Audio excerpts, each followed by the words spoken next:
All right, Jerry, it's all yours.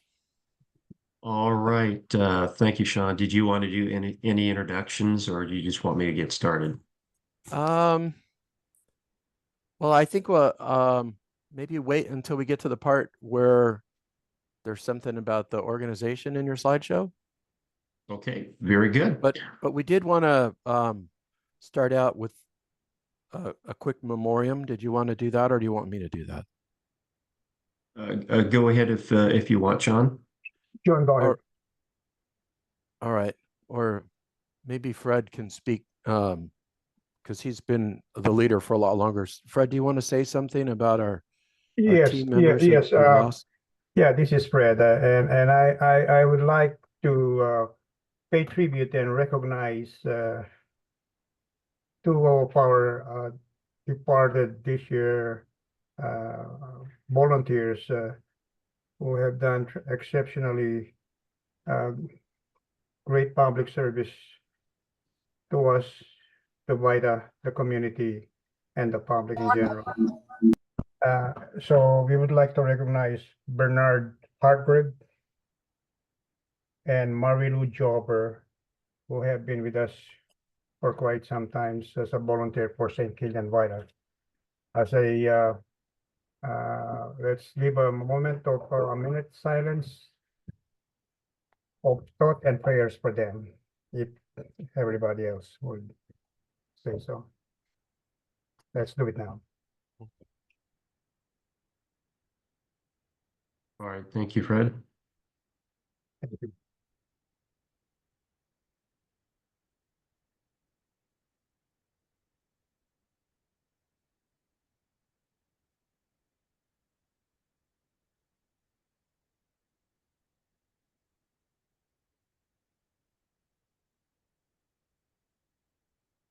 All right, Sean, did you want me to start? Yes, please. Please, Jerry. Okay. All right. Good morning, everyone. My name is Jerry Muir, and this morning we are going to be conducting our first session for the Volunteer Income Tax Assistance Program that's conducted at St. Killian's Church. There's a total of 5 sessions. This is our first one. Our next one will be next Saturday, same time frame from 9 o'clock in the morning until noon. All right, so let's go ahead and get started. Our objectives include welcoming everyone and conducting introductions of the cast of characters at St. Killian's Church who are involved in VITA. We're going to talk about what's new for tax year 2024. If you are new to VITA, you're going to hear the term tax year, and then you're also going to hear the term tax season. So for next year, if you're joining us, if you're brand new, that's tax year 2024 that we'll be preparing during tax season 2025. And then we'll talk about ethics. Ethics is important in anything you do. We'll talk about that. We'll talk about screening and interviewing and taxpayer management. And then we'll introduce everyone. And of course, this is especially important for the new individuals. We'll introduce you to the tax preparation software. And at the site, you'll be using tax preparation software for every return that you complete. And then we'll get into some of the tax law. We'll talk about some of the filing basics and the statuses. If you've ever filed a tax return before, and I'm sure everybody on the call has, you're going to utilize some type of filing status, and we'll get into that. And we'll touch upon what is known as the Affordable Care Act that passed back in 2010. It was voluminous legislation, but we're going to focus on the marketplace and specifically what is called Covered California. And then we'll talk about some income topics. We'll introduce you to what is called the individual taxpayer identification numbers, and then some miscellaneous topics. And then toward the end, we're going to conduct a very basic tax return exercise so you can get some appreciation for the software that is utilized. This session is going to go from 9 to noon. We'll break about every hour for about 10 minutes. And when you talk about VITA, if you're new to VITA, this slide will definitely help you out. VITA, it's supported by the taxpayers, so you and I pay for the VITA program, and it's free basic tax return preparation. And what's important to note is, in addition to being free to the individuals that we prepare the returns for, These are basic tax returns. If you are a tax practitioner, we might have some CPAs and some enrolled agents on the call. You'll know that there are many different types of tax returns. Some can get very complicated, but the ones that we prepare at the church are very basic returns. And that would be a Form 1040, and also for the state of California, a Form 540. So just basic returns. And we'll get into that as we go through the various sessions. And then, of course, the program's been around for well over 50 years. It started back in the early 70s, actually in California. It was set up by the federal government, and I believe the first site was in California. So this year, it's a little bit different than last year. We focus on individuals who make generally less than $67,000 of income. There are some exceptions to that, and you'll hear about those exceptions. For example, one exception is a basic return, someone who's a wage earner. We can prepare the returns up to $80,000, but typically you'll be seeing that $67,000 amount. And then, of course, we work with individuals that are disabled and limited English-speaking taxpayers. So you'll see a lot of those individuals at the site. And then the program is managed by the IRS, and you're going to hear various names thrown about, IRS employees. The big one you're going to see is Christine Gallardo. She's our representative, and she works out of the Santa Ana office. And then, of course, as I mentioned before, these services are free and they are reliable because everybody who's involved in the VITA program preparing a return, they're going to be certified at a certain level. And then, of course, this is important. We get this question from time to time. If you're a VITA volunteer and you're preparing returns, or you're involved in some type of tax preparation, or you're providing information regarding tax returns, you're going to be certified. And that certification is done online. It is self-paced and it is open book. And so that definitely helps out our volunteers. And so everybody's going to be certified. And then, of course, we have to maintain, like any line of work. Think of your doctor's office. You want to make sure that the records are confidential and private. Same thing in our particular program. We don't advertise to individuals about tax returns that we complete. Again, it's all private and confidential. And then this is important in the VITA program. All returns that are prepared are going to be quality reviewed. And so that means it does take a little extra time, that's true. But again, every return is reviewed. So for example, when I'm at my VITA site and I prepare a return, it's reviewed by someone else. And of course, when you're talking about the filing season, you have tens of thousands of volunteers. Think of all of the 50 states. There's sites in all 50 states. And of course, there's sites like California. There are hundreds and hundreds of sites. When you see that acronym TCE, that's Tax Counseling for the Elderly, it's a similar program, but we are in the VITA program. And again, that's geared toward individuals making $67,000 or less. And again, the individuals who have disabilities and limited English speaking skills. All right, and then Sean, if you have questions or someone has questions, I can entertain them during the presentation or during the breaks. You let me know, please. Let's just kind of play it by ear. I think it's better if we wait until the breaks, but if there's an urgent question, Okay. somebody can raise their hands or interrupt. Did you want us to do the introductions now, Jerry? I'm about ready to open that slide, so let me do that. Okay. So this, and I'll do the intro here, Sean. So this is the St. Killian's VITA team, and you can see there's a lot of individuals involved. And so, Sean, I'm gonna pass it over to you if you want to do intros. All right. We'll just go down the bullet points. So we start out with Susan Armstrong. She's the business manager for the church and a key part of our team.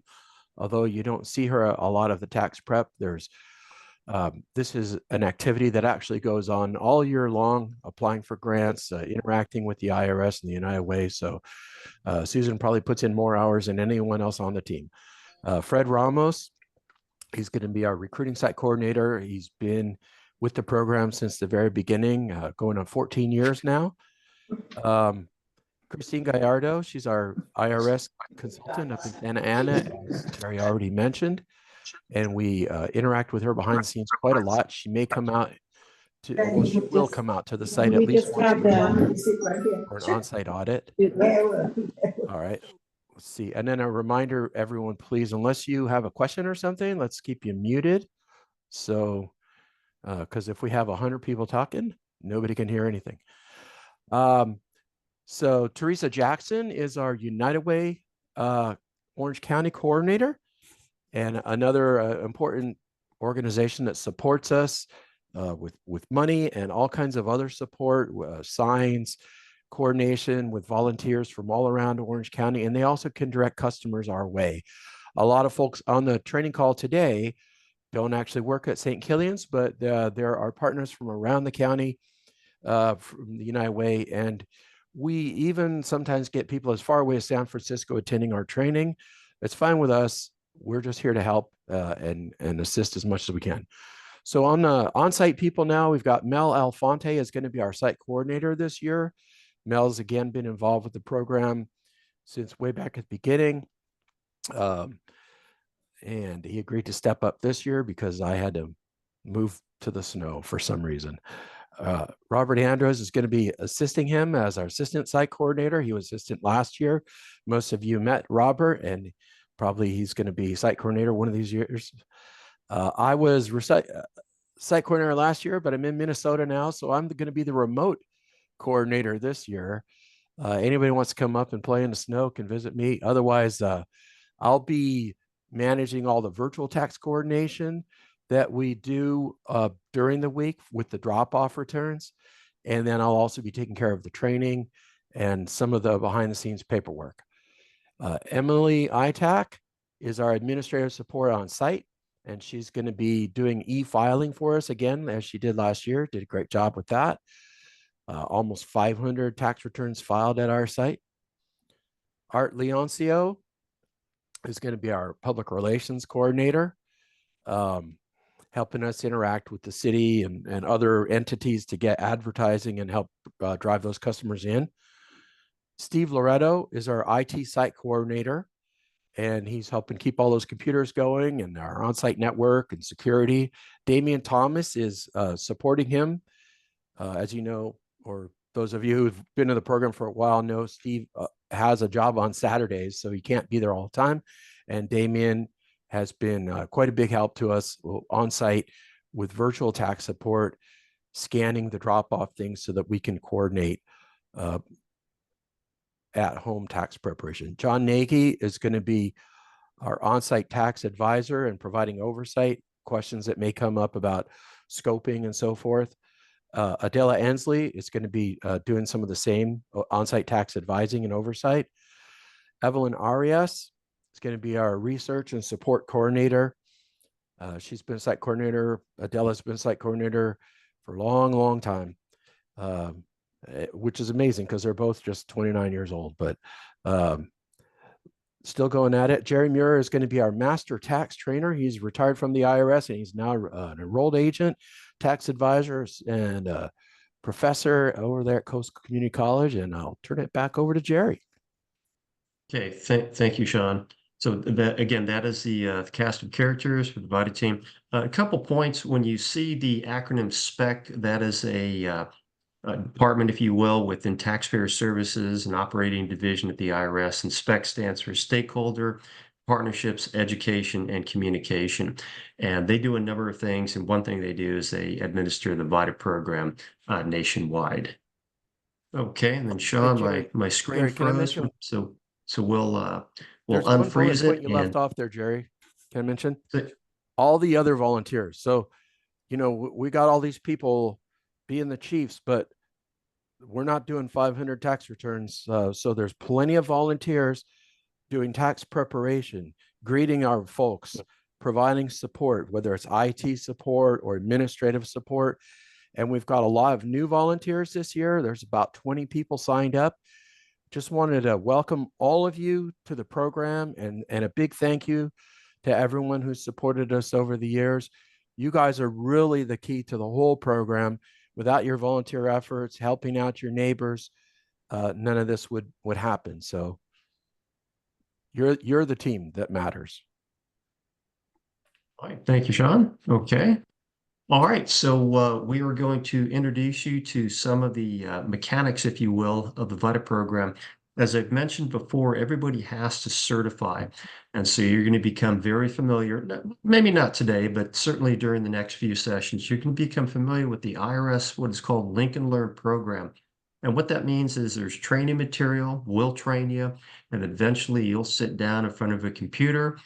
Then you'll certify at certain levels, which means you'll take it's called a certification or a test. And again, it's open book and it is self-paced. And so that's a good thing about the Link and Learn program. And here's a key thing to remember when you are certifying. Again, there's certain levels we're going to go through. You have 2 electronic attempts. And so I will give you some pointers on to pass the certification the first time.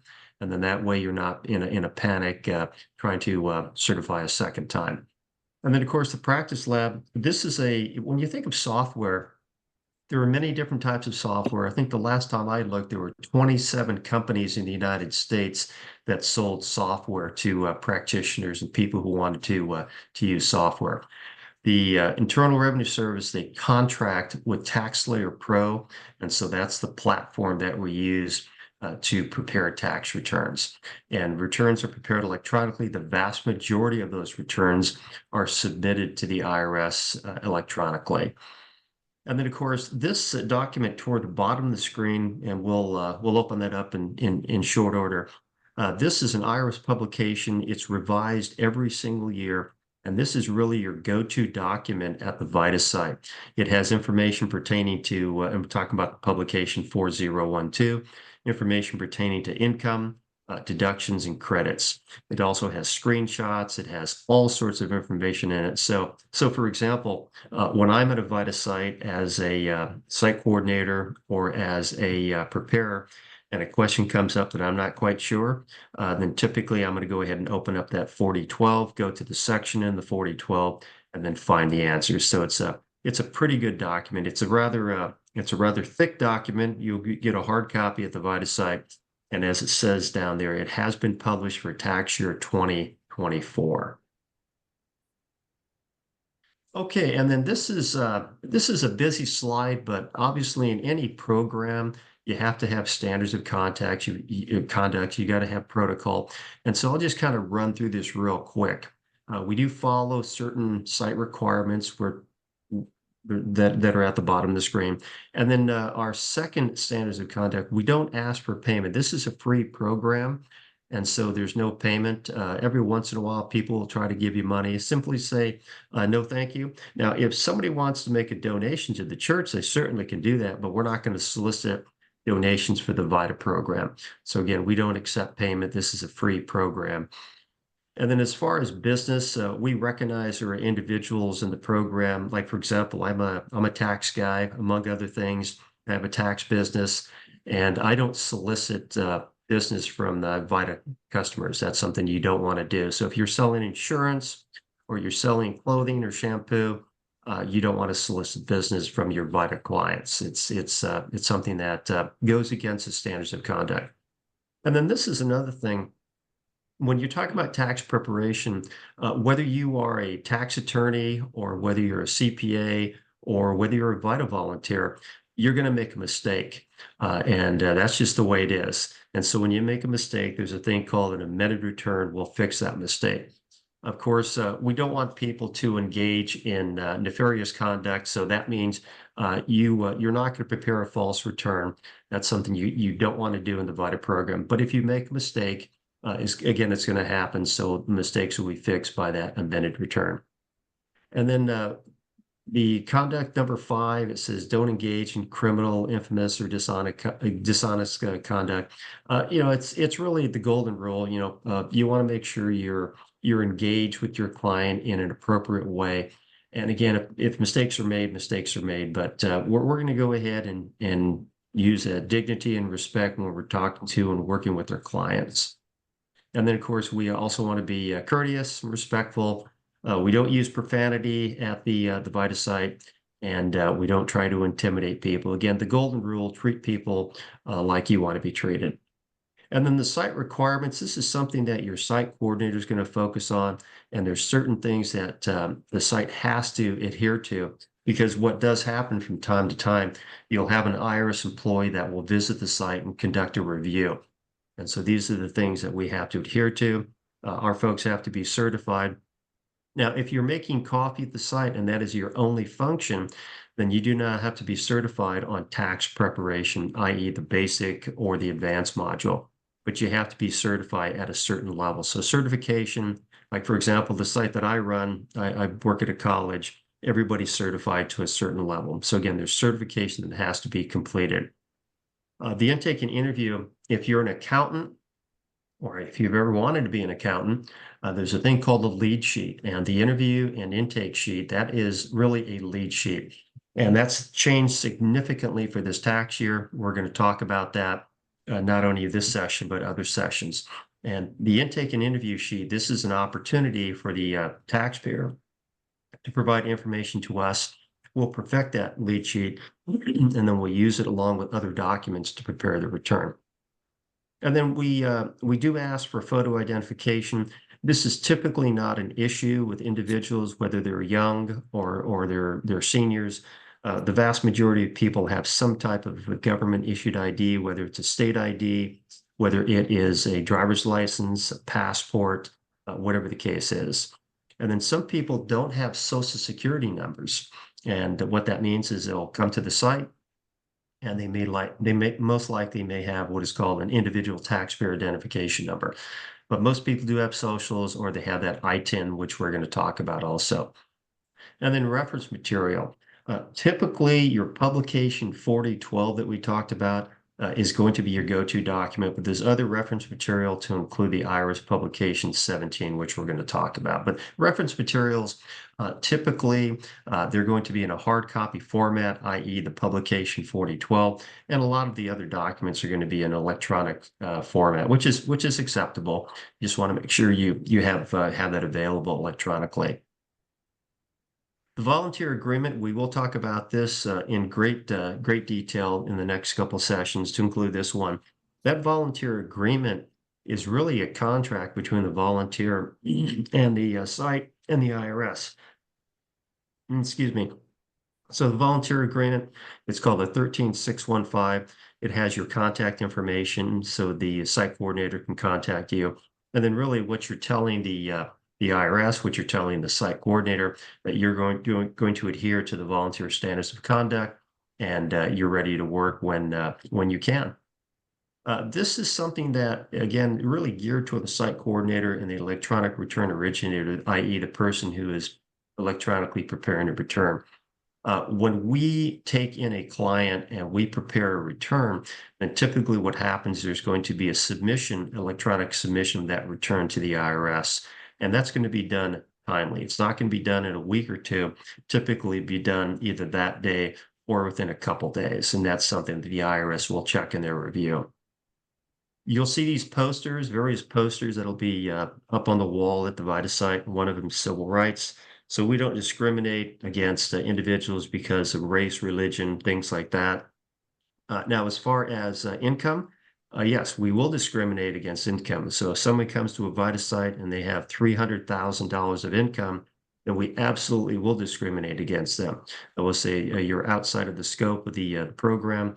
We cannot help you. But again, civil rights poster, that's up there on the wall. You'll see that.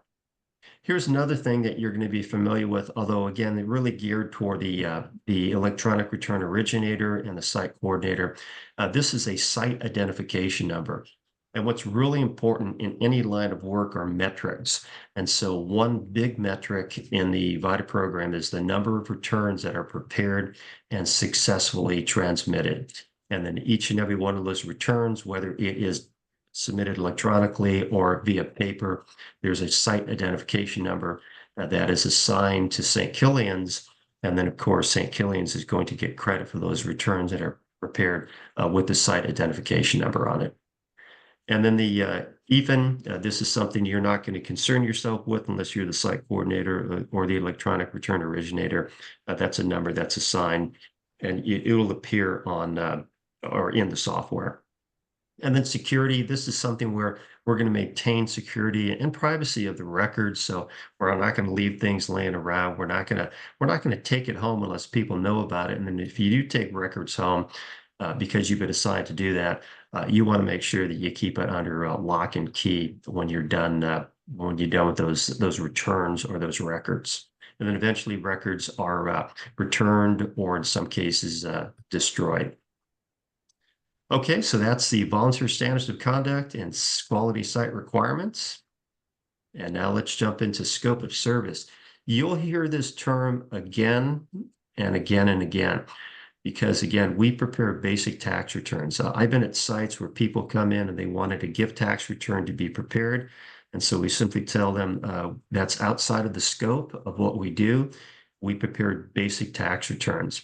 And so when you hear the term basic tax return, that could be someone who has a job, they're a W-2 wage earner, or it could be a small business owner. That might be an example of a basic return. But we don't prepare corporate returns, partnership returns, gift tax returns, estate, gift. We don't do that. And sometimes you'll have someone who will come into the VITA site with a very complex return.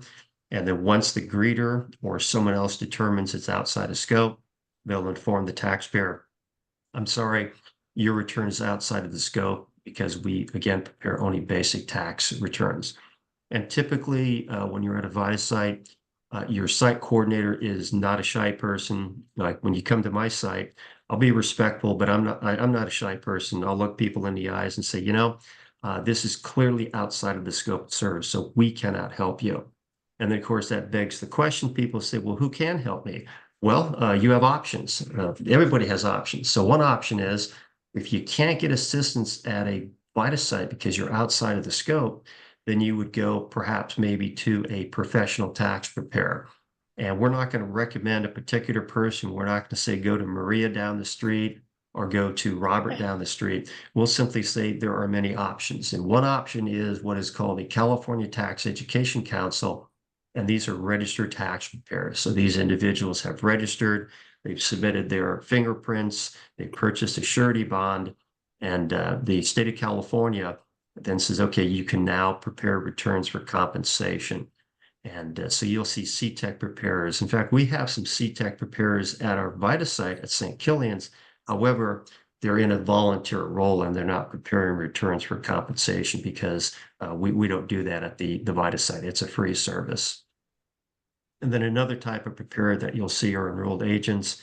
There are two ways to become an enrolled agent. One, you can study for a number of months, take a series of examinations, pass those examinations, and then you are ready to focus on tax preparation. Or you can work for the IRS for 5 years in a professional or paraprofessional capacity, and then request designation as an enrolled agent. So you'll see individuals out there performing duties as enrolled agent, again, preparing returns, and also doing other tax matters for clients for compensation. And so, for example, I think we have, if I remember, John, I think you're still an enrolled agent. Can't remember. I'm an enrolled agent, so you'll see enrolled agents from time to time. And then another tax preparer is certified public accountants. CPAs do a number of things, and sometimes they focus only on taxation. So you'll see those individuals out there. And then another thing that you'll see, individuals will come to our site and they have a number of issues. We cannot help them because it's outside of the scope. And so typically what we'll do, we'll make recommendations. We won't advocate for clients, but what we can do is we can give them guidance. And one part of that guidance would be a low income tax clinic. And this is typically a clinic that's staffed by attorneys, sometimes enrolled agents, CPAs. They focus on taxation matters, and there are many different types of taxation matters. And that's something that you can recommend if someone has a lot of issues that, again, that are outside of the scope. And on the screen, you'll see the Chapman University Tax Clinic. That's the closest one that I can think of. And if I remember correctly, the low-income tax clinics are actually subsidized or provided in part by the taxpayers, you and me. And again, the whole focus is to help people with their tax issues. And there are many different types. There's collection issues, There are issues regarding offer and compromises, different types of issues. And again, the focus there is to help those individuals who are low income. This is an important thing if you ever hear someone talking about a low income tax clinic. In some cases, they are not free. It is low cost in some cases. In other cases, it's free or pro bono. It depends on fact and circumstances. All right, there's a number of publications. I'm only going to focus on a few of them, but in the VITA program, just like any program, there are dozens and dozens of publications. And when you're talking about the IRS, if you ever look at the various publications or forms or documents, there are thousands of them. So we're just going to focus on a few of them to get you kind of started, if you will, on your VITA journey. And so probably one that you want to focus in on would be the site coordinator training. If you are a site coordinator or an assistant site coordinator, there's a document for you, and that's a 5088. The other one is the 5547. In our program, there are a lot of taxpayers who are not English speaking. And so what happens is the IRS has this program, the over-the-phone interpreter. You call the IRS, you finally get someone on the line who speaks the language of the taxpayer, and that really helps out the taxpayer. And also, there's a situation if you have taxpayers who are deaf, then there's also a program for individuals to assist them. Again, many different types of publications. Probably a quick one here is the intake and interview. There's a handbook for that. You have to take that training because that's one of the certifications. You start off with the volunteer standards of conduct, and then you move to the intake and interview. And again, the important thing is if you're new or newer to VITA, these are all open book test certifications and all self-paced. And some people, they like to knock it out in a few days. Others, they take their time, and that's okay. The idea is you simply want to be certified at a certain point in time, and then that way you share that certification with your site coordinator, and then you're ready to go as far as tax preparation. If you're taking notes, this is probably the time you want to jot this down. If you're newer, there's different ways to do it. I'm going to share with you how I do things. I have to certify every year just like everybody else. And so what I do is I get this form 6744. And what it is the test and also the retest if you have to take it. It has all the questions. They're asked a little bit differently than the electronic test. But what this does is you can see a question, you can look it up in your publication 4012, you can jot it down in the 6744, and then when you're ready to take the electronic test or certification, you've got the questions and the answers right there in your 6744. And so I do all of that in advance. I open up the electronic test, I plug in the answers, I hit submit, and then pass. And then when you do pass, it's great to get 100%, but if you get 80%, you're going to pass in your certification. So that's probably the go-to document, especially if you're new or newer, the 6744. And then Sean, I'm going to throw this out. I think this is a document or a form that will be delivered to the church, if I'm not mistaken. I think you order that as part of all the materials that you order. Yes, Jerry, we ordered both the 4012 books and the 6744s, and we'll have enough copies for all the St. Killian volunteers. All of our friends from other sites, you'll be getting those books. Okay, very good. And again, that's just the way to do business. And I recognize there are some people on this call who've been doing taxes for 30 or 40 years. And sometimes, and I've done this too, you just wake up in the morning and say, I got to certify, jump on the computer and you run through it and take it and you're done. You submit, you pass. I recognize there are people like that. And, but again, one way to do it is 6744. I think that's the way to do business. Another publication that you're going to see, and this is something that's updated every year, it's available electronically. I do not believe that the IRS ships these out anymore. I think the last time I heard about this, you had to buy one if you wanted to get a hard copy. And this is the publication 17. It's updated every year. It has information pertaining to individual income tax, and that would be the Form 1040 or the Form 1040 SR.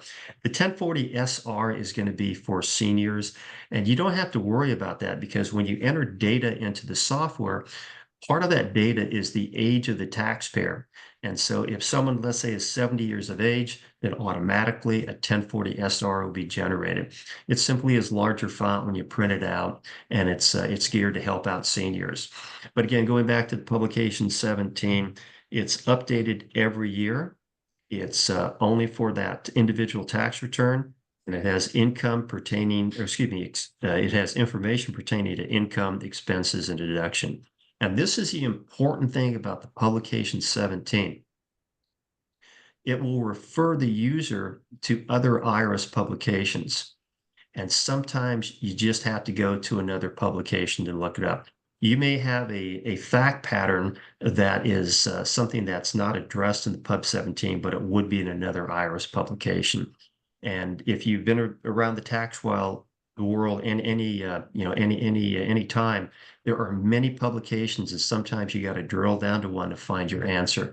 And that's okay, even though it's going to be within scope of our program, you still may have to look up something. But typically, your publication 4012 is where you're going to go and find the answer.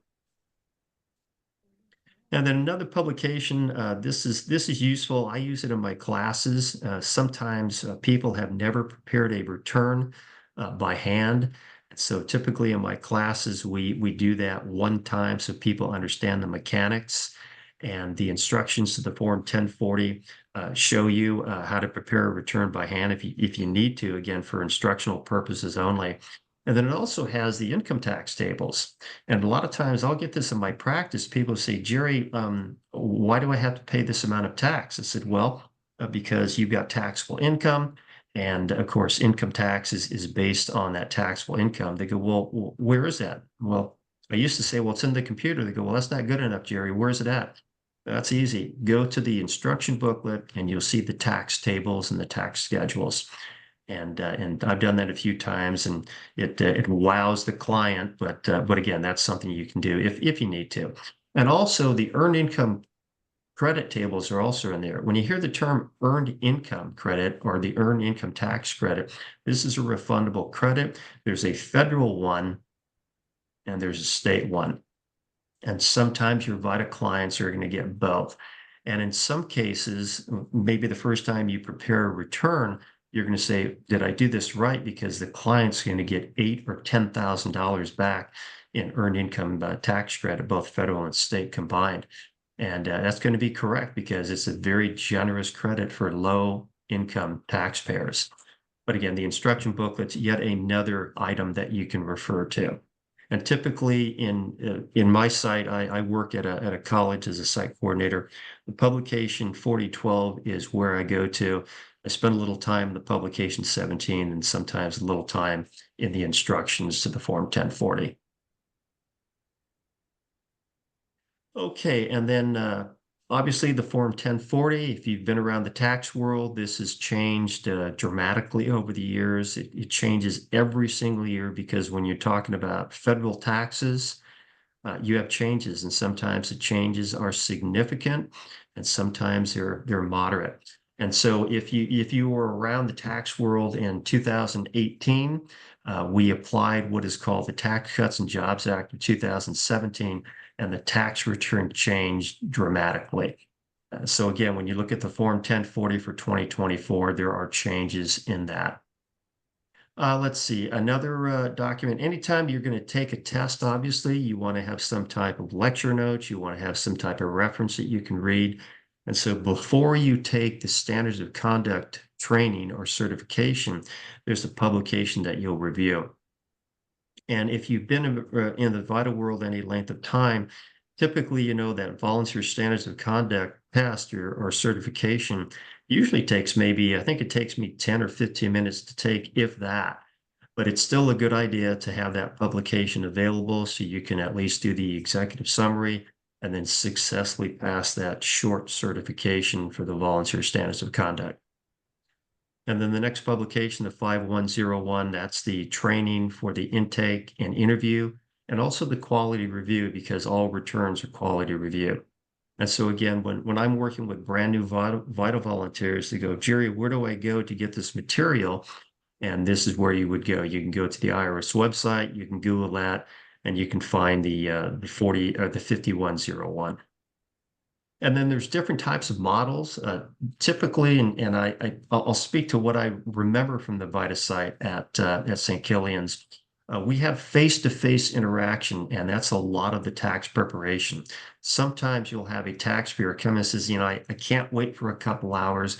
Can I drop my documents off, fill out that intake sheet, and then drop it off? And there is a drop-off program. So for example, at my site at Coastline College, we have a drop-off program. People come in, they fill out that intake sheet, they provide their documents, their tax documents, and we take copies of certain, Social Security card, driver's license, and then they'll pick it up maybe the next week.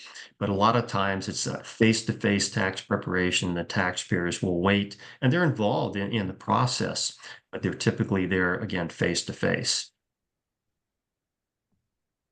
Okay, kind of slow down here. And we're going to show you this form. This form has been significantly revised for tax year 2024. It's called the Intake and Interview and Quality Review Sheet. It's called the IRS Form 13614C. You're going to become very familiar with this form, and we're going to show you a snapshot of this form before we go on our first break here. But this particular document is used for every tax return. It's an intake sheet, and it's a number of pages. And again, it has been revised for tax year 2024. And it's used to help out the taxpayer and help out the preparer prepare a correct return, because at the end of the day, you want the return to be correct and complete. And so the taxpayer doesn't have to go back and forth with the IRS because a mistake has been made or an amended return is filed. So again, used for every return. And if you are a greeter, or if you're one of those interviewers, you want to become very familiar with this intake sheet, because again, this sheet along with tax documents will go to the tax preparer. And if the intake sheet is complete, then that way the tax preparer is going to have an easier time, if you will, when they prepare the return. And then you're going to see this at various sites. St. Killian's, last year they did use what is called a local information sheet, and they ask additional information. That's okay. There's no issue there. But again, you have to have that intake and interview sheet 13614C. And then this is the important thing to remember. Again, if you're new or newer, the taxpayers are going to complete that intake sheet. The volunteer, greeter, or perhaps maybe the preparer will perfect it, which means they're going to ask follow-up questions. And then you have a quality reviewer, because every return is reviewed. And during the return review, that quality reviewer has to look at certain things to include 13614C. And so you have a number of people who are going to touch that to make sure that it's complete and correct. And then this is something that we see at St. Killian's. We see at other sites. Obviously, you have taxpayers that speak many different languages. And typically, the ones I've seen at St. Killian's would be Spanish. And then I think we had some Chinese and some Vietnamese. At other sites, you're going to have many different languages. And so what that means is this intake sheet is available. It's prepared by the IRS, and it's published by the IRS in different languages. And sometimes you may have to go online. Let's say you have someone who walks in and they speak a different language and you don't have that particular intake sheet. Then what you can do, you can go ahead and go online, you can print it out. But of course, the key is if you're speaking to someone who doesn't speak your language, then you've got to be able to reach out to that interpreter service and find someone who can help you. And that does happen at sites. And we have individuals, I know at our site, at the college, we had speakers, we had Vietnamese speakers, we had a Chinese speaker, some Spanish speakers. So you're going to see that from time to time. And then Sean, I'm going to throw this at you. As far as the languages for St. Killian's, other than English and Spanish, do we have another designation? Um, we need to wait and see how many volunteers we get. We in our area we have a kind of a need for both Mandarin and Farsi. There's a lot of Farsi in our area, but last year we only had one person, and you kind of need two because you can't really do a good quality review unless somebody can speak the language. Yeah, that's a good point. I mean, it's great if you speak a different language, but if you're helping out a taxpayer, you need at least two people because you got your preparer and then you got your quality reviewer. But again, that over the phone interpreter service, that's also available.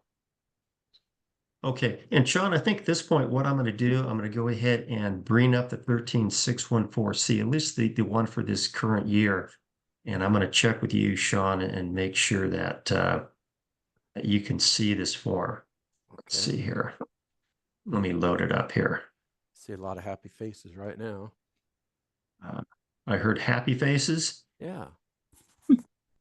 Well, of course they're happy. And let's see if I can find the form. If I can't, then I'll have to do it at the break here. Got a bunch of things loaded up. I don't see it on my laundry list here. So, okay, so we're going to have to just do that after the break. Let me go ahead and load this back up here. Okay, we'll review the intake sheet after the break. Okay, and then we've got another form that you're going to become very familiar with. And if you're newer, you want to take notes on this.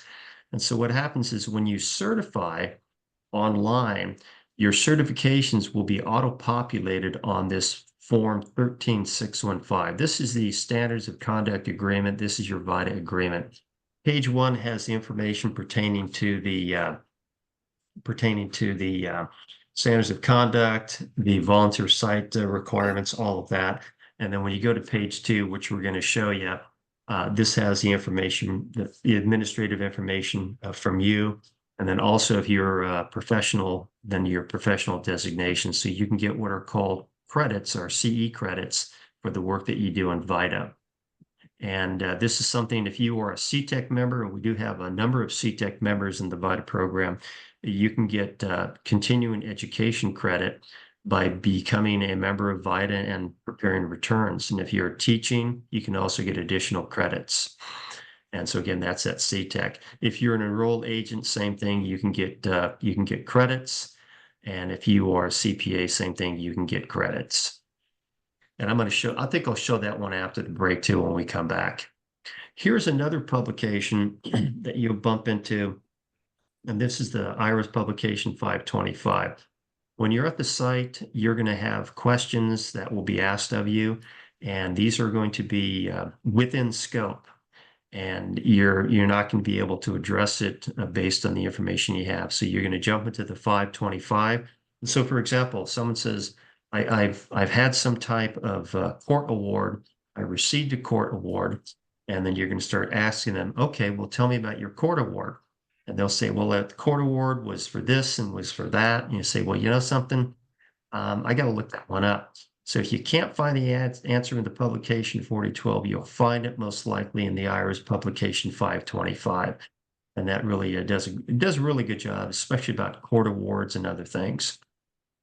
Another publication, which is a go-to document for individuals who are self-employed. And when you hear the term self-employed, we get, I think about 10 to 12% of our clients, our VITA clients, are self-employed. And that could be a dog walker, it could be a tutor. Think of about any type of self-employment. If it's within scope, and there's certain things that we don't address if you are self-employed. But the tax guide, the 334, does a really good job. It has information pertaining to record keeping, information pertaining to income, deductions and credits for that small business owner. And when you hear the term Schedule C, that's simply a schedule that is used by that small business owner. We will enter information pertaining to income and expenses. And then if you join us next week, which I hope you do, we're going to go through a basic Schedule C. And then this is something we'll kind of allay any anxiety right now. There's certain things we don't address in the VITA program. So one thing we do not address is inventory. So if you have a small business owner and they come to the site and say, I'm a small business owner and I have inventory, we say, okay, that's great, but that's outside of the scope of the program. We cannot assist you. If you are a small business owner and you have an employee, we cannot assist you if you have an employee. There's certain things that we just can't do. And also there's a thing that we talk about, and we don't, it's outside of the scope generally in the VITA program. And that's what is called depreciation. When you hear that term, it simply means someone buys a business asset, they place it into service, and then they want to engage in what is called cost recovery. We don't do that typically in the VITA program unless a taxpayer comes in and they're a military taxpayer, or they're a taxpayer that has a Schedule E as an echo, and it's within scope, and they have the depreciation amount with them. We don't calculate depreciation. And so that's something we just don't do.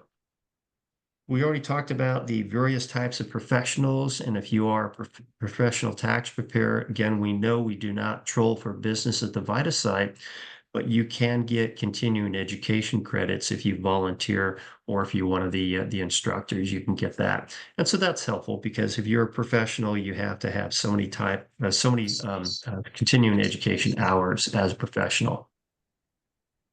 And then the FTB, of course, we prepare state returns. And I'll be the first to admit, sometimes these state returns are sometimes a little bit more complicated than the federal return. But again, we utilize the instructions to the Form 540. There is a VITA book from the Franchise Tax Board, the state of California, and that's available either in a hard copy or an electronic form. And that's something you'll have at the VITA site. And Jerry, while you're talking about the Franchise Tax Board, just for the people who are new, we will also later on in January have some training that will be provided by the Franchise Tax Board instructors, and we'll let you know when that's available.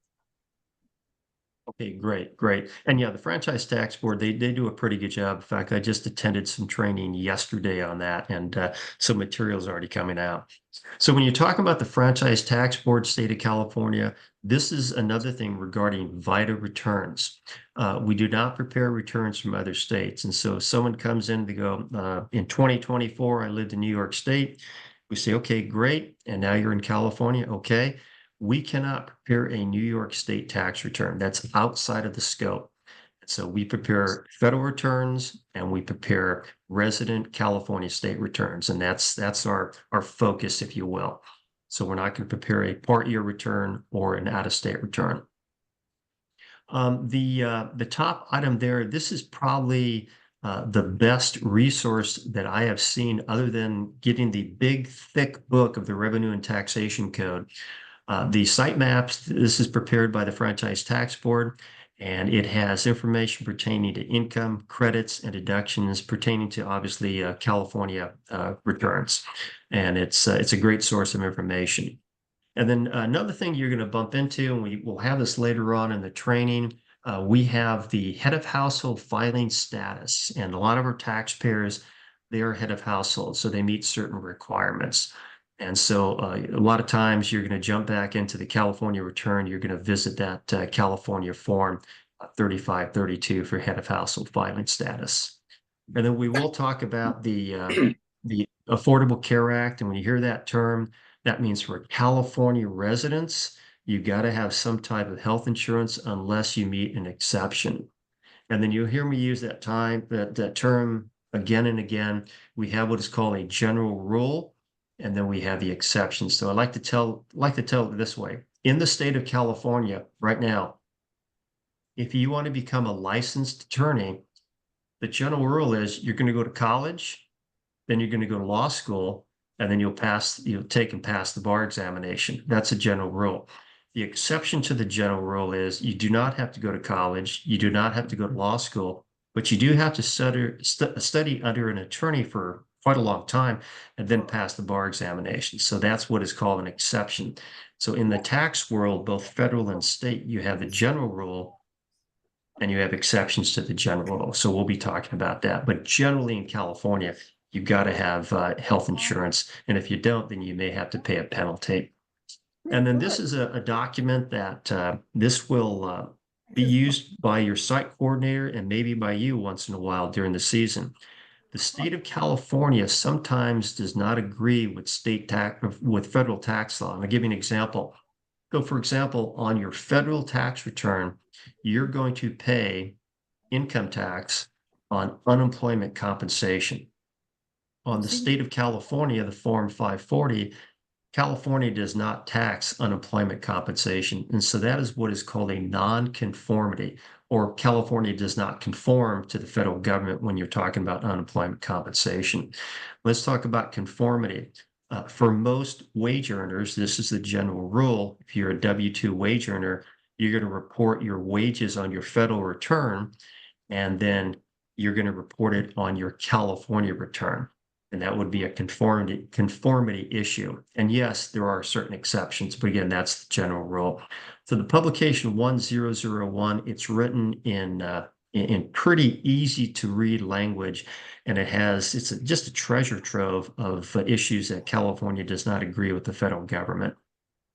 And then other things, and this is something that most likely if you're a site coordinator, maybe you're a quality reviewer, the Franchise Tax Board, they have their newsroom and they have publications and they have updates, what's new, and that's a good source of material. And then down here, Kiplinger, every year they have, I think she is an enrolled agent and an attorney and maybe even a CPA. And I think the same author the last few years. And what she'll do is she'll look at the federal tax law, she'll digest it, and then she'll publish in Kiplinger the changes, those significant changes that you're going to see. And so that's also a source of information, Kiplinger. All right. Sean, I think this is a good point to take a break. I've got 9:56. What do you think? 10 minutes? Sure. Yeah, let's take a 10-minute break. So we'll come back at 6 minutes after. October 26th, yeah. And I'm gonna pause. I think you'll find that it's very doable, and I think of course you have a lot of great support at the church, and so I think you'll be well served. So Jerry, there's also some questions in the chat, and I just want to answer that real quick before you get back in your presentation. There's a question about, can we get the slides via email? I did send out all the slides on Thursday to everybody who has already signed up, and then I will attach them with the link for the video when that gets posted tomorrow. So I'll be sending them out again tomorrow to everybody, including whoever got added onto the list yesterday. All right, very good. And I think we're ready to go, Sean. Yes, we are ready, and we're recording again. And just a reminder to everybody, we are always recording these sessions. Okay. All right, great. Thanks. So now what we're going to do, we're going to take a little time and we're going to review the intake and interview and quality review sheet. This is a document that will be filled out by all taxpayers. And then, as I mentioned, it'll be perfected by either the greeter or sometimes the preparer. And then the quality reviewer is going to use this document along with the source documents that the taxpayer provides to do the review. So this particular sheet, if you will, again, I use the term lead. It's a lead sheet. This particular document is going to be used again by every taxpayer. And as you can see on the screen, it says this is a draft as of June 13th of this year. So I checked with the IRS yesterday, and I was told that this particular document has yet to be published. When it is published, of course, obviously the draft's going to go off it.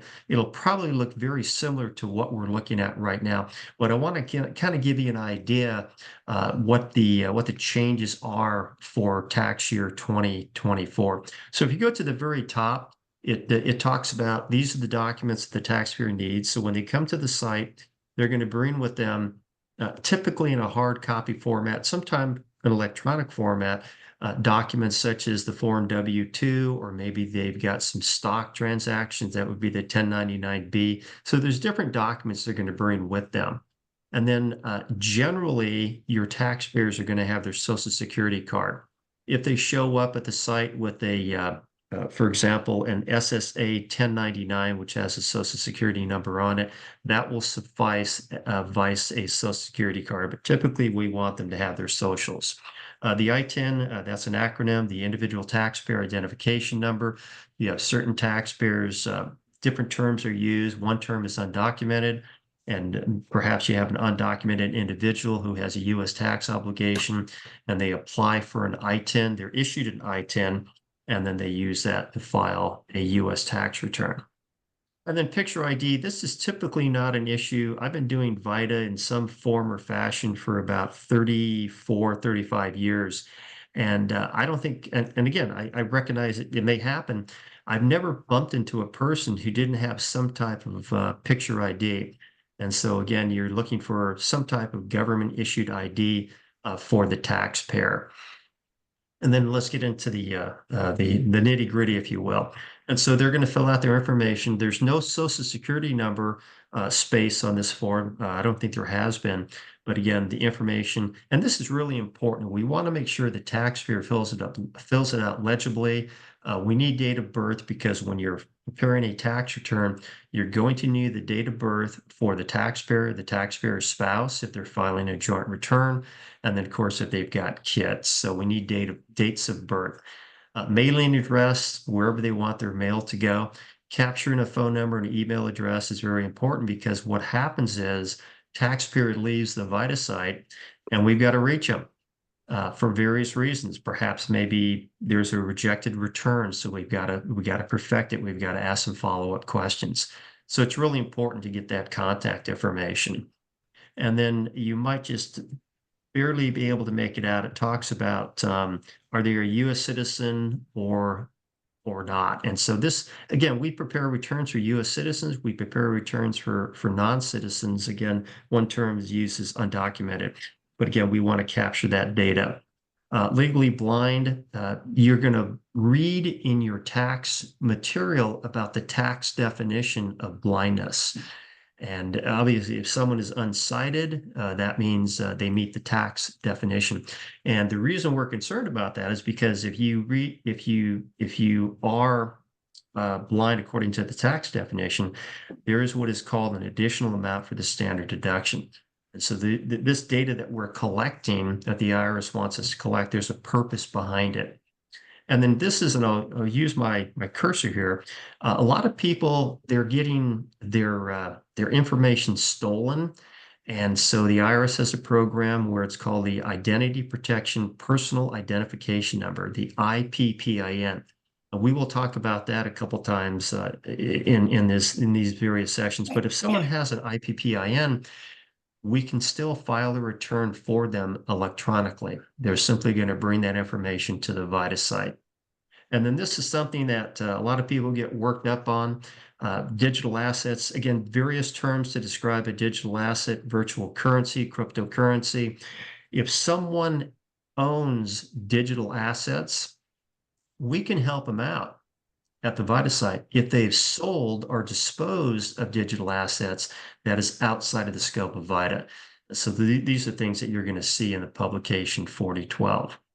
And then moving down the form here, it talks about a refund. A lot of our clients get refunds. And this is something I guess I've learned maybe the hard way a couple times. If someone's going to get a refund, generally, they probably want it to go directly to their bank account. It's a lot safer and it's a lot quicker.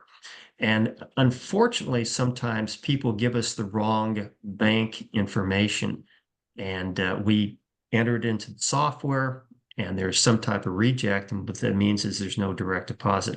A check would be forthcoming to the taxpayer, but that takes many, many weeks. So when you're talking about direct deposit, you want to make sure you have that information correct, and that would be that bank account number. That routing number is called the American Banking Association routing number. You want to get that information correct.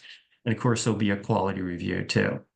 Balance due, this is something I've seen as an IRS employee, I've seen as a tax practitioner, I've seen as a VITA site coordinator. When people owe money, a lot of times they don't want to pay promptly.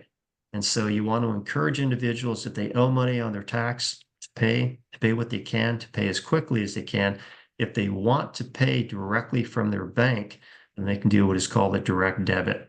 And you'll see that from time to time, and sometimes it's a significant emotional and financial event because people owe thousands of dollars at the VITA site, and they're obviously a little distressed, and how do I pay? There's ways to do it. If they can't pay through direct deposit, then they can pay over time. And you're going to hear your site coordinator talk about an installment agreement, and that's something that taxpayers can do. We don't set them up for an installment agreement, but we can share information. And you're going to hear me say that again and again and again. We can share information with taxpayers. We don't advocate for them. And so if someone needs an installment agreement, I'll show them how to do it. I'm not going to set it up for them. It's up to them. Again, we don't advocate for the clients, and you want to stay away from advocacy, because once you start advocating, you're outside of the scope, and it's not going to work out for you. Okay, other things, and I'm not going to talk about everything on this particular form. One thing that you'll see is this $3 to the presidential election campaign fund, and that is essentially an order from the taxpayer to the government saying, yes, I want taxpayers' monies to be separated or segregated for this particular fund. It doesn't affect your refund, and it doesn't affect what they owe. But again, it's just an order from the taxpayer. Let's see if I can bring this down a little bit. Whoops, too fast. Okay, and let's see. Oh, here we go. This is important. A lot of times you have the taxpayers who English is not their first language, so they want communications from the IRS in a different language. And this is something that can be done. And the last time I looked, there are dozens and dozens of languages that the IRS will send notices to the taxpayers in. Marriage is important, and the reason it's important, if someone is married, that means if they want to file a joint return, they can do that. If they're not married, then we're going to indicate that, but we want to know their marital status, and if they are divorced, when they got divorced. And this is an important consideration, because if someone got divorced in 2015 and they're receiving alimony, that is a taxable event. The law changed in late 2017, so we want to know the date of the final decree. And then, of course, if someone has passed away, we do see this a lot at the VITA site. Someone will come in, they're a widow or a widower, and say, I lost my spouse in 2024. We want to know when. And then in that particular case, they can still file what is called a married filing joint return if they choose to. Okay. And then the next, toward the bottom, it talks about the, essentially we'll call these dependents or kids. And a lot of times at the VITA site, there's going to be children, minor children that parents have. And so we want to make sure we capture their full name. We want to make sure we've got their date of birth and their social security numbers, i.e. cards. And a lot of times when you have a minor child, that minor child is going to be what is called a qualifying child. Or in some cases, you might have what is called a qualified relative, which we'll talk about in the training. Over here, when you have a grayed out area that says to be completed by the volunteer, this is where essentially you're going to ask those questions. You're going to identify what you need to identify and make the respective check marks. Okay, these are the big changes for the intake sheet for tax year 2024. You can see on the left-hand side, it's light in color. It has information pertaining to income and credits and deductions. And on the right-hand side, it has that slightly grayed out area. And this is what the volunteer is going to check or perfect. And so you can see, when you see the letter B as in Bravo, that means the basic certification. When you see the letter A as in Alpha, that would be the advanced certification. And again, all these things you're going to be very familiar with. Typically what happens after you prepare maybe about 4 or 5 returns, you're going to be very comfortable. You're going to know the various documents. And you know something, if you're at the site and you're simply stuck, you've got all sorts of people at the site to help you out. You've got your site coordinator, your assistant site coordinator. You've got guys like John Nagy. He's pretty sharp. He's an enrolled agent. He actually works John, I think you're still working for the IRS. So you got a lot of sharp people at the site. You've got people like Adela. She's been preparing returns for years. So you've got the support at the site. And you're not going to be at the site scratching your head saying, what do I do? There's always someone there. Okay, so again, that's and we're going to get very involved in this one, but I just want to kind of highlight it for you. In addition to expenses, excuse me, in addition to income, you have expenses. And sometimes when you have an expense, you can take a tax deduction for that. And so, for example, if you have individuals who are paying on their student loan and they meet certain qualifications, they can take a deduction on their tax return. And so here's the example. The taxpayer would check student loan interest. They're paying it on their student loan. And then typically they're going to get a document from their student loan company, and that's an IRS form 1098-E as in Echo. And so again, that's what you're going to see. Various forms for various things. Let's see. And again, I'm not going to address all these issues. If you come down here, yeah, it talks about life events. And so in everybody's life, hopefully you got a great life, but things happen. You sell a house, you buy a house, there are tax consequences to selling a house. And you're gonna see this in an upcoming session. And of course, those tax consequences can obviously be expensive for certain individuals, but again, there are tax consequences. This is something, whoops, let me go back to the previous page if I can.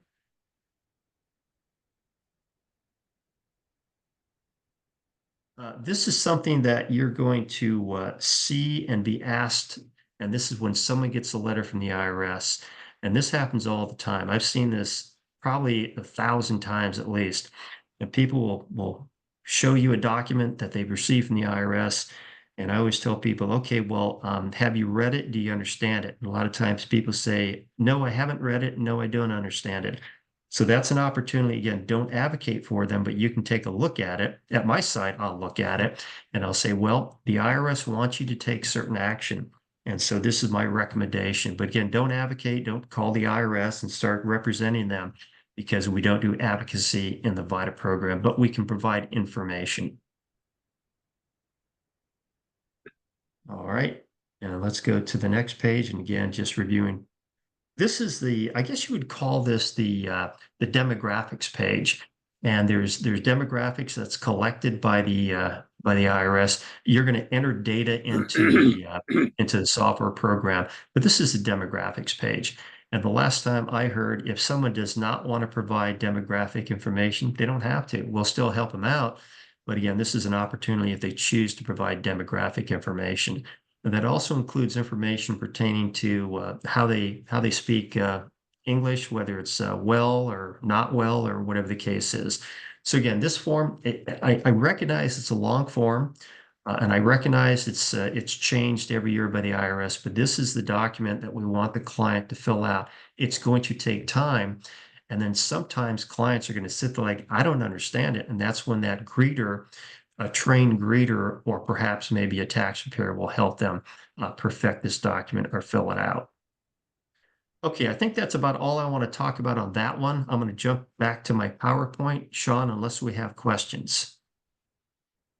I don't see any general questions in the chat. Very good. And I did talk to an IRS employee yesterday, and I said, when is this 13614C going to be published and out on the street? And the answer was soon. So I would imagine probably within the next couple, 2 or 3 weeks. Okay, so let's start getting into some nitty gritty. And when you're talking about tax year 2024, there's all sorts of changes. In fact, there are changes that you will not be aware of. There are changes as a tax person I'm not going to be aware of because, again, these changes are constant throughout the year. And sometimes the changes just don't even pertain to VITA. So let's focus on the changes that do pertain to VITA. So when you're talking about the standard deduction, and you want to remember this, especially if you're newer, taxpayers get either a standard deduction or an itemized deduction, which is going to, at the end of the day, reduce their taxable income. So that's a good thing. And so the standard deduction changes every year, And so if you're filing jointly, and this is built into the software, you don't have to compute anything. If you're computing itemized deductions, then you do have to enter data in the software. But this standard deduction is completed, done automatically, if you will. And this is for most people.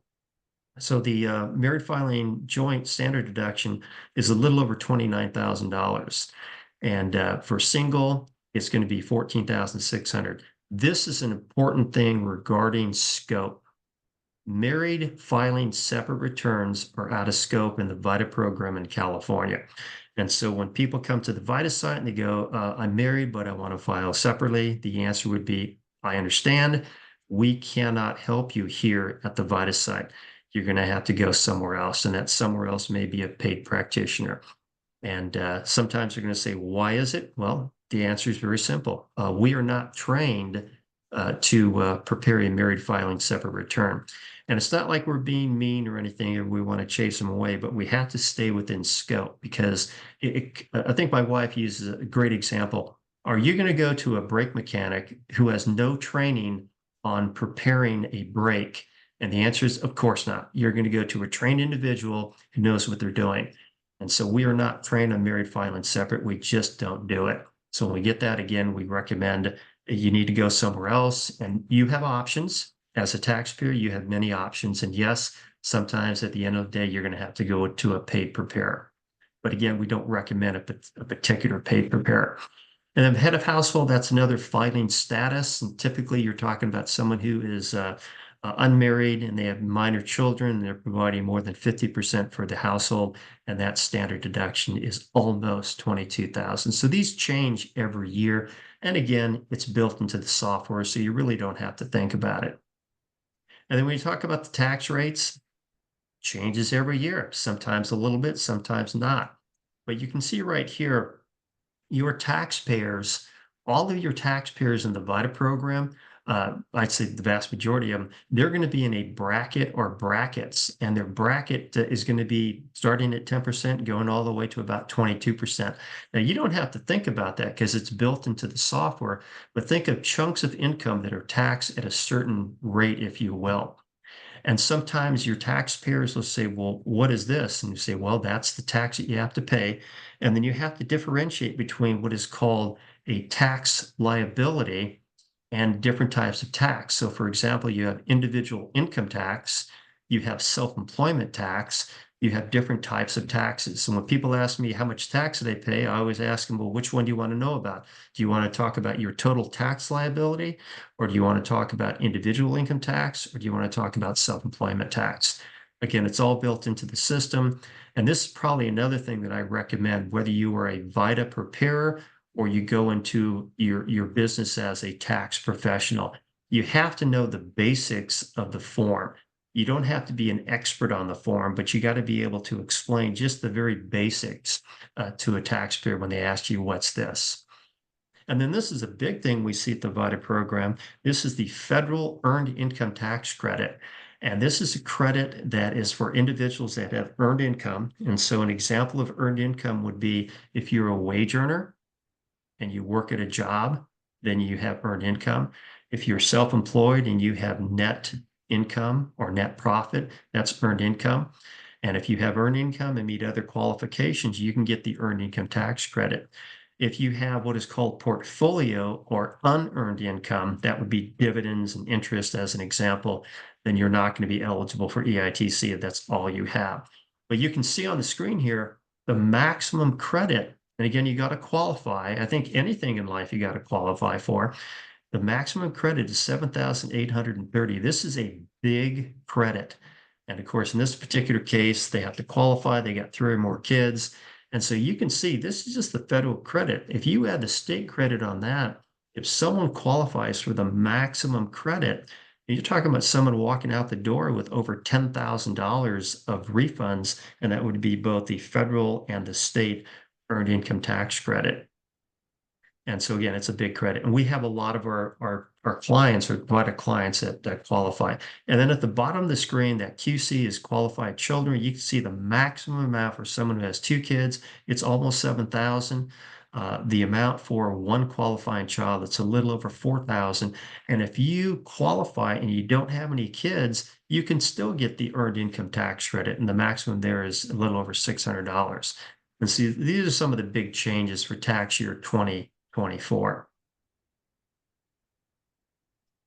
And then when you're talking about the mileage rates, we do have a lot of our taxpayers, and I think the last time I looked, it was about 12% of the taxpayers are self-employed, and so they have a business. And a lot of times when you're self-employed, you're going to be utilizing your vehicle to drive around and visit your clients and do business-related activity. Well, the mileage rate changes just about every year that I've been familiar with the program. And for tax year 2024, it's 67 cents a mile. And of course, that's in addition to other things which we talk about in great detail, but that's your starting point. And all you need to do in the software is you're going to indicate the number of miles that a taxpayer drove. And then this is something as to prepare, you're going to also have that discussion. Sometimes I meet with a VITA client and go, well, Jerry, I drove 100,000 miles. So I started asking some questions, and I'm not an auditor, at least not anymore. And so a lot of times I'll say, well, based on what you told me, that doesn't make any sense because you have to have time to do other things. It sounds like you're on the road 12 or 14 hours a day. And so when you have that discussion with your VITA client, a lot of times you say, something, I didn't mean 100,000, I meant 10,000. Well, that's going to make sense. But again, it's okay to ask questions. You're not an auditor, but it's okay to have that conversation back and forth. Again, you want an accurate return. Another thing you're going to see, you're going to have individuals who they have medical expenses, and this is part of the itemized deductions, and they're driving to the hospital for themselves or their kid, and they can get a mileage rate there. And that's, again, you enter that into the software, it's automatic. When you hear the term moving expenses, for tax year 2024, it only pertains to military personnel. And so if someone says, hey, I moved from San Francisco to Los Angeles and I spent $21,000 out of pocket, then your response would be understood. That's not something you can deduct on your federal tax return because it's not allowed, only for military personnel. Now, for your California return, that's a different story, and that's a non-conformity issue for California. And so a lot of times you're going to take information in and say, okay, that does not pertain to the federal one, but it does pertain to the state of California. And then charity, think about any type of charitable organization that you're involved in. Like, for example, I was involved in a charity and I would get orders from my boss. I was not paid, and I would drive so many miles, and my boss said, you're not going to get reimbursed. And okay, then that's part of that charity expense, and that goes into the software. And when you're talking about a charity, we will define what a qualified charitable organization is. And the vast majority of churches are, but sometimes you'll meet a pastor, self-anointed, and they have a church in their home, and nothing to do with a qualified charitable organization. They just happen to be an organization but not qualified. So you want to ask those questions for someone who's either driving for a charity or perhaps making contributions to a qualified charitable organization. Okay, and this is something, this is what is called an information return. And I always tell people there are many different types of information returns. So if you're a wage earner or have been a wage earner, the W-2, the wage and tax statement, is an information return. Or let's say you're on Social Security, and typically you're going to be issued what is called an SSA 1099, and that is an information return. So information returns obviously have information on it, and sometimes that information is incorrect. And that's why when people give me documents, I'll look at them, I'll ask some follow-up questions, and sometimes we find an issue. And typically that means the taxpayer wants to get a new information return issued to them, an amended or corrected one. The 1099-K, this is something that I see more and more of. You have people who are making payments or receiving payments, and these payments are through some type of, as it says on the screen here, credit, debit, or stored valued card. So the 1099-K, when someone says, I received income and this is this information return that I have received, and this information return substantiates some or all of the income very well. And that's something you'll learn in certainly next week. When you're talking about income, you want to ask those questions. Again, we're not auditors, but we want to make sure the taxpayer reports all of their income. And when someone hands me an information return, whether it be a 1099-K or some other type of document, then of course it begs the question, is this all of your income? And sometimes they'll say, no, it's not. Okay, well, then that means they received income not substantiated by an information return. Okay, let's talk about taxpayer management. And this is something that it's really important whether you are a preparer or a greeter or a site coordinator. You have to manage your taxpayers. Like, for example, that site coordinator, he's basically, or she's basically an operations manager. And so even though your staff is not compensated, you still have a staff and you still have customers and you have to manage those customers. And of course, you have to do it in a respectful manner, dignity, all of that. That's important. So the volunteer standards of conduct, we talked about that. And this document that appears on the screen, the 4961, that's your go-to document to review, to prepare you to take the standards of conduct training. And of course, I've taken this many a time. So typically I'll look at the executive summary and then I'll take the volunteer standards of conduct. It takes maybe 10, 15 minutes of that. When you're talking about conduct and you're talking about respect and dignity, we know about the golden rule. I think we all learned about this when we were little kids. So we want to treat people like we want to be treated, with dignity and respect. And so you want to stay away from profanity. You don't want to denigrate anybody. You don't want to make fun of anybody, and just the basic rules. And I think most tax people at the VITA site, i.e. volunteers, they adhere to the golden rule. I've only seen it maybe once or twice where volunteers do not adhere to that. And so that's when they have to be essentially counseled. And I think once or twice at a site, I had to ask people not to return, i.e. Volunteers, because they weren't adhering to the golden rule. That's all you have to do. It's pretty basic, I think. But of course, one thing you don't want to do if you've got a taxpayer who's using profanity or who's doing things they shouldn't be doing, that's when corrective action needs to be taken by the site coordinator or someone else.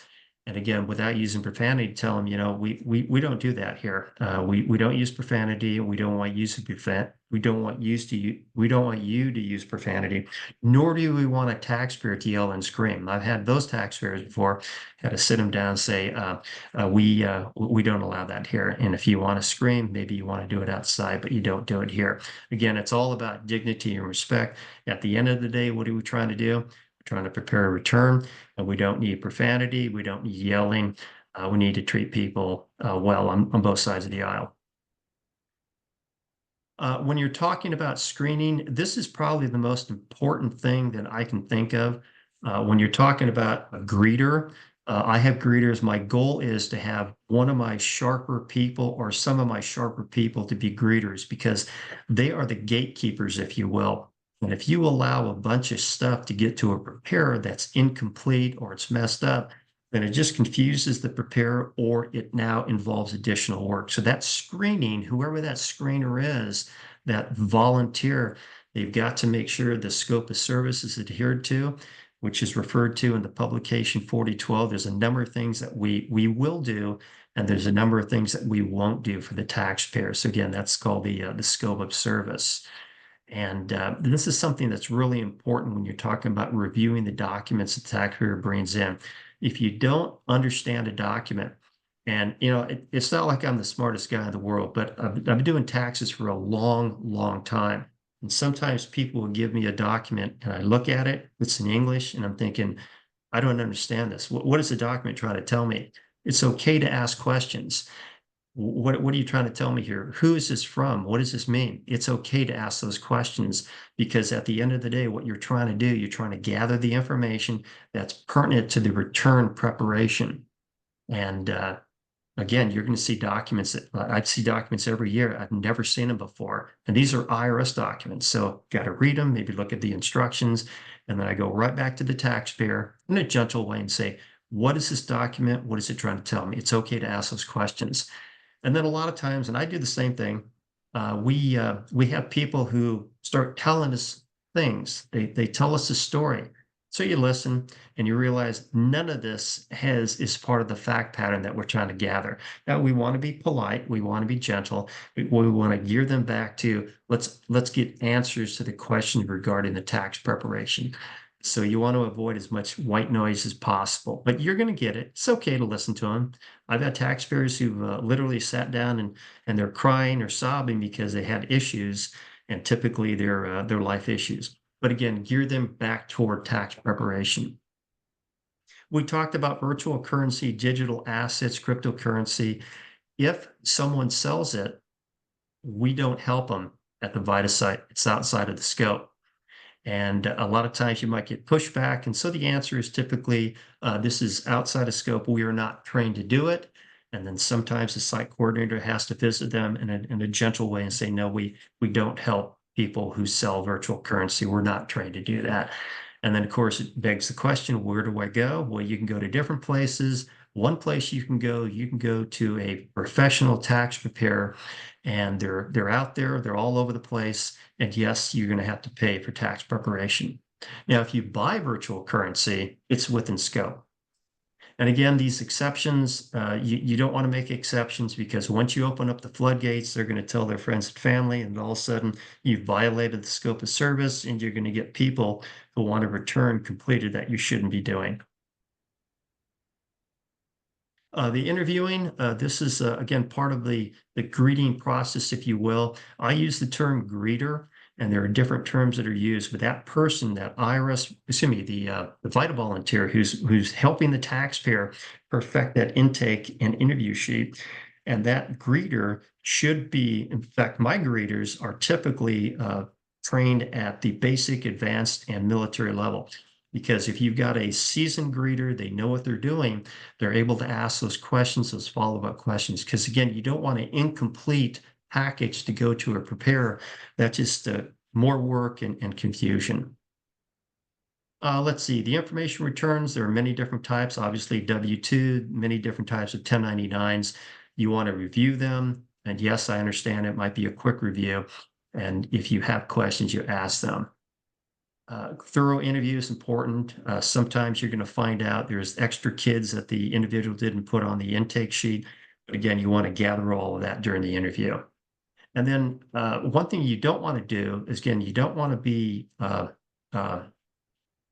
disrespectful to the client, but you got to look people in the eyeball, whether they're 85 years old or 25 years old, and say, you know something, based on what you have right here, we cannot prepare a return. And this is why we cannot prepare a return. Outside of scope, you don't have the documents, whatever the case is.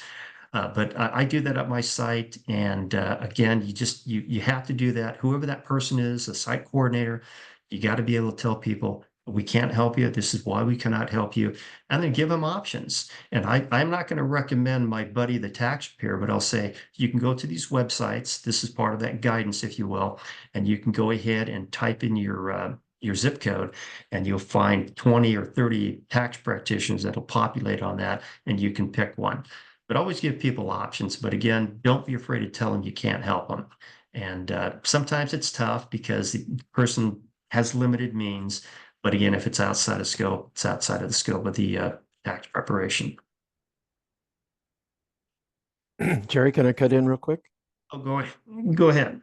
So on the, I just wanted to mention on the out of scope thing, the one thing in the scope that I wouldn't want the interviewer to just ask people to leave right away is the income limit. You want to talk to the site coordinator before you do that, because we do have a little bit of flexibility on the income. There's a certain percentage of people that we can process that are a little bit over the limit. So if they're right at 67 or, maybe 80 or 85, it's possible. There are factors that can be considered, such as minority status or language or recent immigration, that allows us to push it a little higher.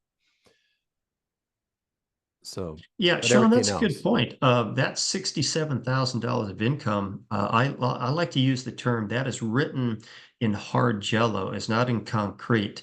And so at my site, when people come and they say, "Hey, I've got a W-2, this is all I've got, it's $70,000," we'll help them out. But again, you want to go to your site coordinator, because your site coordinator at the end of the day is a person, the operations manager, if you will, who will make the decision to either help them or not help them based on the scope of service. And then Jerry, there's a question in the chat. It's kind of specific. I'm not sure if you want to get into this today, but the question was, where would a person enter money lost as a result of a theft or a phone scam on this form? Well, if you have a loss, and of course, you have what are called theft losses and casualty losses, and that's something we'll talk about in the Schedule A as an alpha, but you do have itemized deductions, and certain losses are allowed. So we'll get to that when we do the itemized stuff. We will. All right, thank you. All right, thank you. All right, here we go. Okay, so again, I've spoken a lot about greeters, and I think, I mean, this is how I do business. Everybody does business differently, but I try to find and I'll pick on Robert Andrews if I can. Robert is a wonderful guy. He's very, very friendly. He's probably one of the better greeters I have, because he's able to make a connection, build a rapport with the taxpayer. He's got some tax knowledge, and so that's the type of greeter you want. So Robert, if you join us again, I'm going to definitely make you one of my greeters, because again, you do a great job. Greeters are important.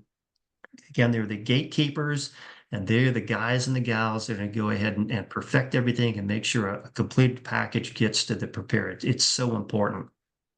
When you're talking about face-to-face, this is typically what you have.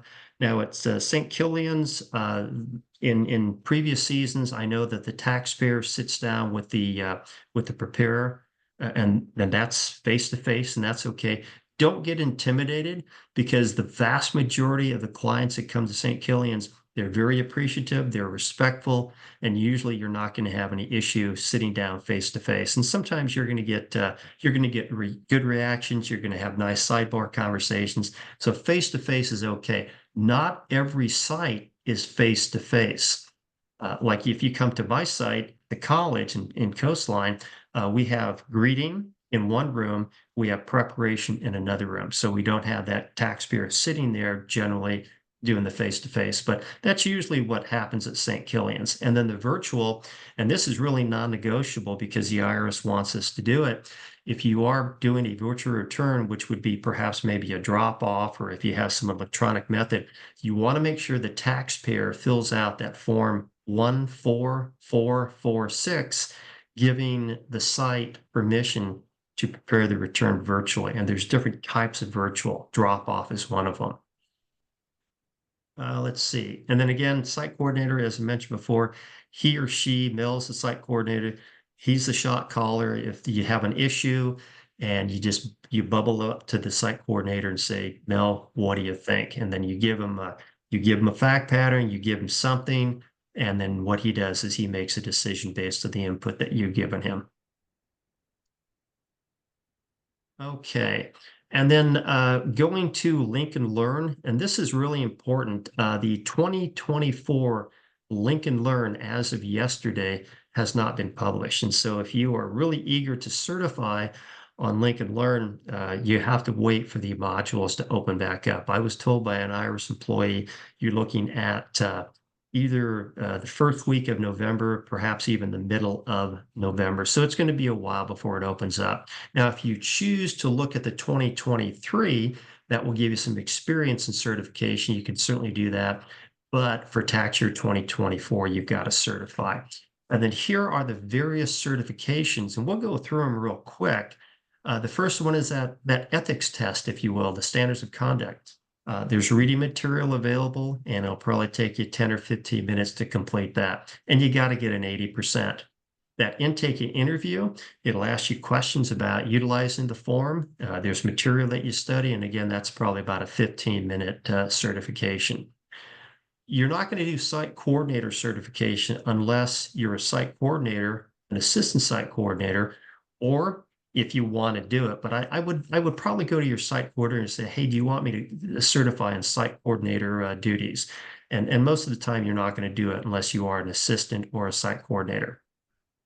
Here's the certification level. If you're going to do taxes, everybody's going to be at. And this is the basic level. This would be your W-2 wage earner, some interest income, things like that.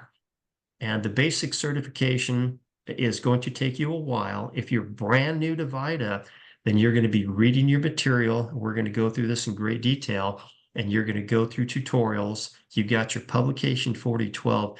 And this is what I tell newer people. Do not be afraid to go to the publication 4012 and look up your answer, because there's a lot of questions. And part of the basic certification, you not only will answer tax questions, you'll also prepare a basic tax return and then answer questions on the test based on that return that you prepared.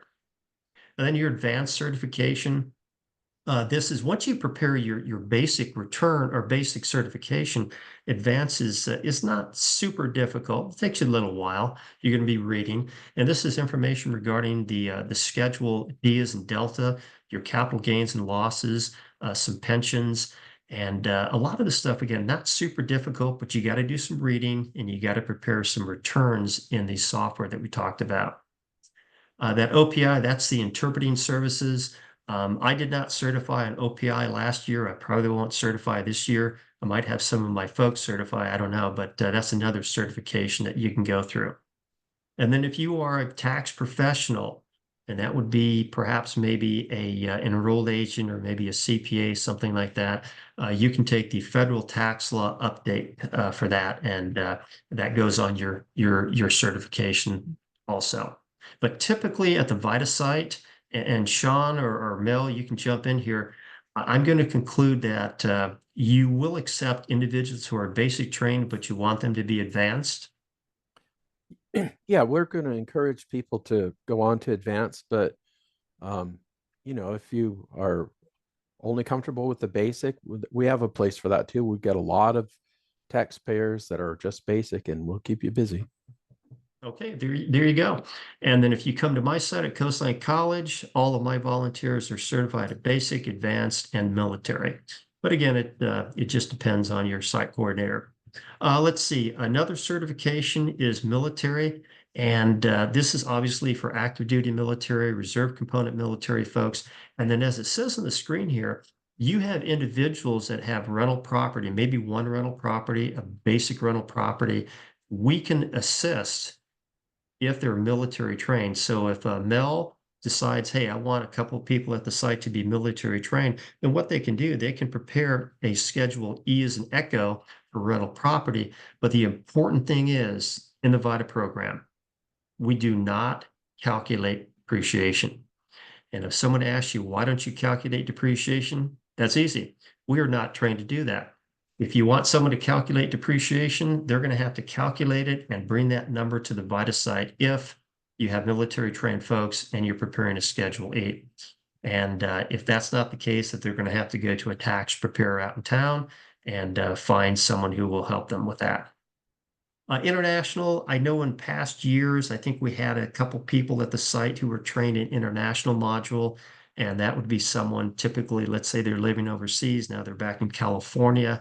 Let's say they lived in Spain for a couple years, and they had some income from Spain, and they were allowed to exclude a certain amount on their U.S. tax return, and that's part of that international certification. Foreign student, I'll be candid with you. This is probably the longest certification. At my college, we had people in the past who were certified, but typically there's only a few sites in Orange County that work with international students, and that foreign student certification includes tax treaties. It's a little bit involved. It's doable, but again, for the St. Killians, I don't think we had folks who are trained at the foreign student level. Another level, we're not going to do it at St. Killian's, but there's a Puerto Rico 1 and 2. And the last time I looked, Camp Pendleton, which is a Marine Corps base in San Diego County, they had folks who were trained on the Puerto Rico modules. We talked about the software. That's the IRS Practice Lab, also known as the TaxSlayer Pro tax preparation software platform.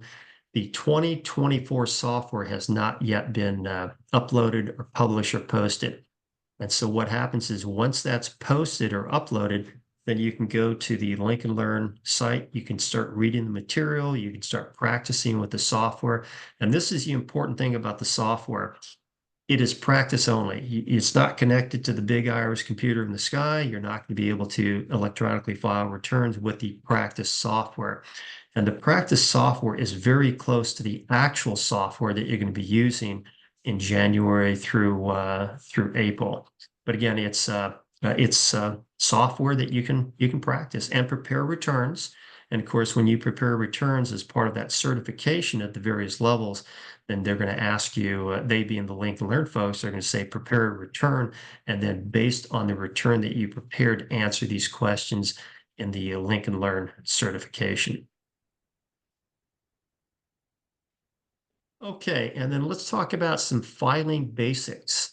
When you're talking about who must file, there are certain requirements. This is probably the best thing to remember when you're talking about who must file a return. It's based on what is called filing status, age, and gross income. And gross income is defined in your publication 4012. So you're going to see that. So typically, let's say you have someone who has W-2 wages of, let's say, $50,000, that would be gross income. And there's certain things that are not included in gross income. So let's say you have someone who's borrowed money for whatever purpose. When you borrow money, that's not part of gross income. Let's say you have someone who has received a gift, and that's a bona fide gift. They love them, and here's some money because we love you, and it's a gift. That's not included in gross income. So when you talk about gross income, there are certain things that are included and are not included. And then when you're talking about filing, that page Alpha 3 in the publication 4012, chart A talks about who must file a return. This is probably the easiest thing. When people come to the VITA site, typically what happens is they're there for either a refund or they have a filing requirement. Usually, and I'm not sure, Mel, I'm not sure what your protocol is, but when people come to my site and they want to file the return, even though they don't have a filing requirement, we're going to file a return form. Mel, did you want to throw something out there?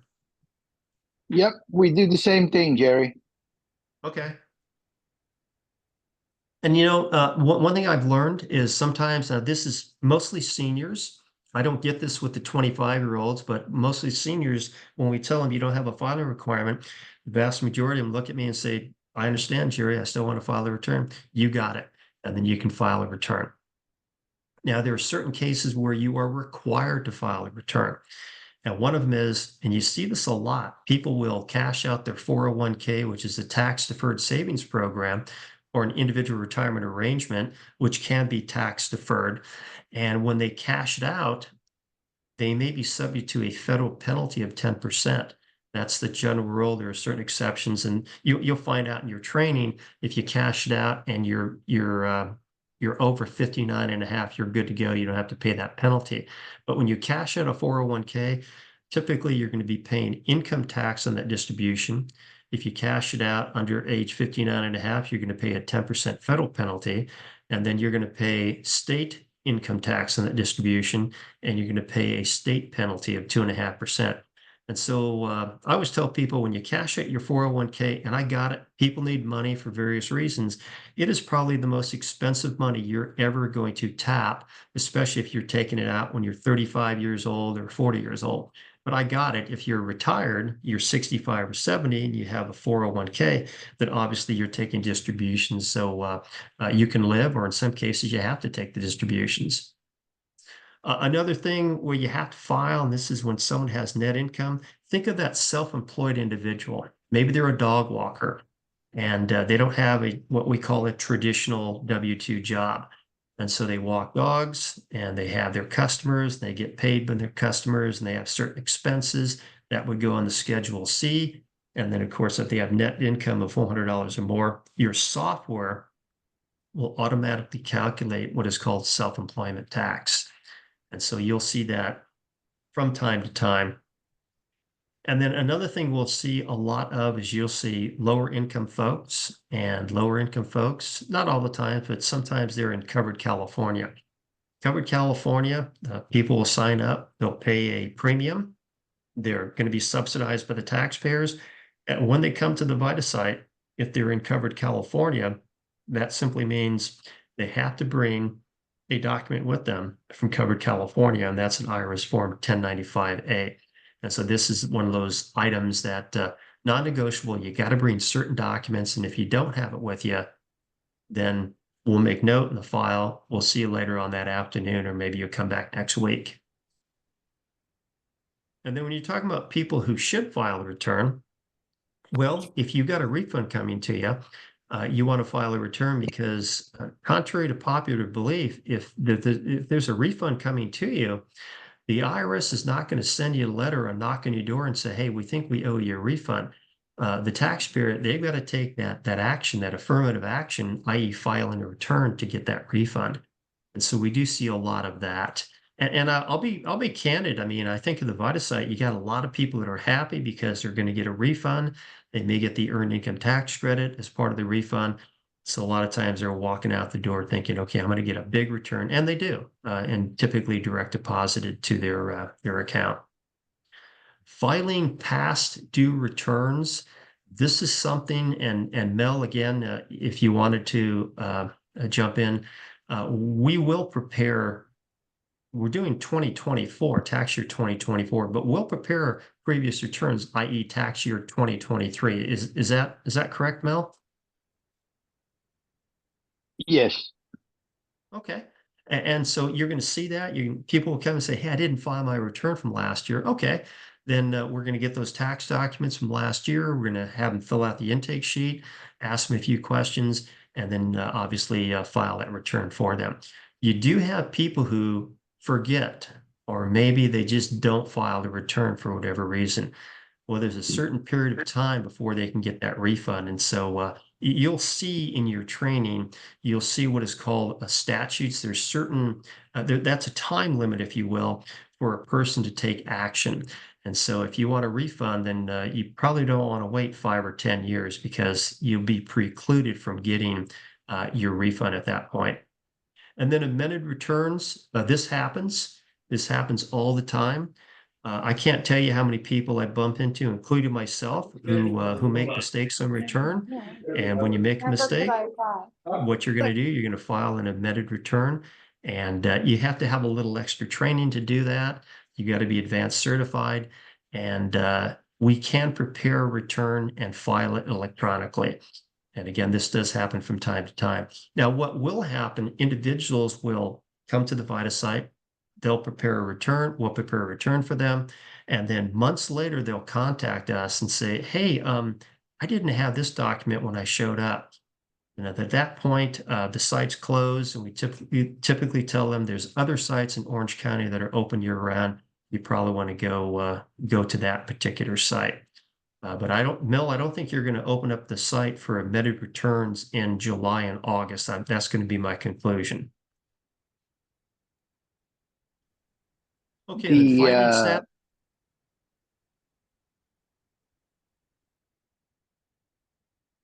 What was that, Mel? I think he's only planning to stay open until April 20th. Returns, but we Right. try to limit to our own return that we prepared. Yeah, and that's pretty typical. Like I say, St. Killian's is not a year-round site. There are year-round sites, and again, that's where you would make a referral or point someone in another direction, and that's okay because, like I say, it's a volunteer program. It's seasonal, and that's how that works. Okay, let's talk about filing statuses. And when you're talking about filing statuses, again, in order to let me restate that.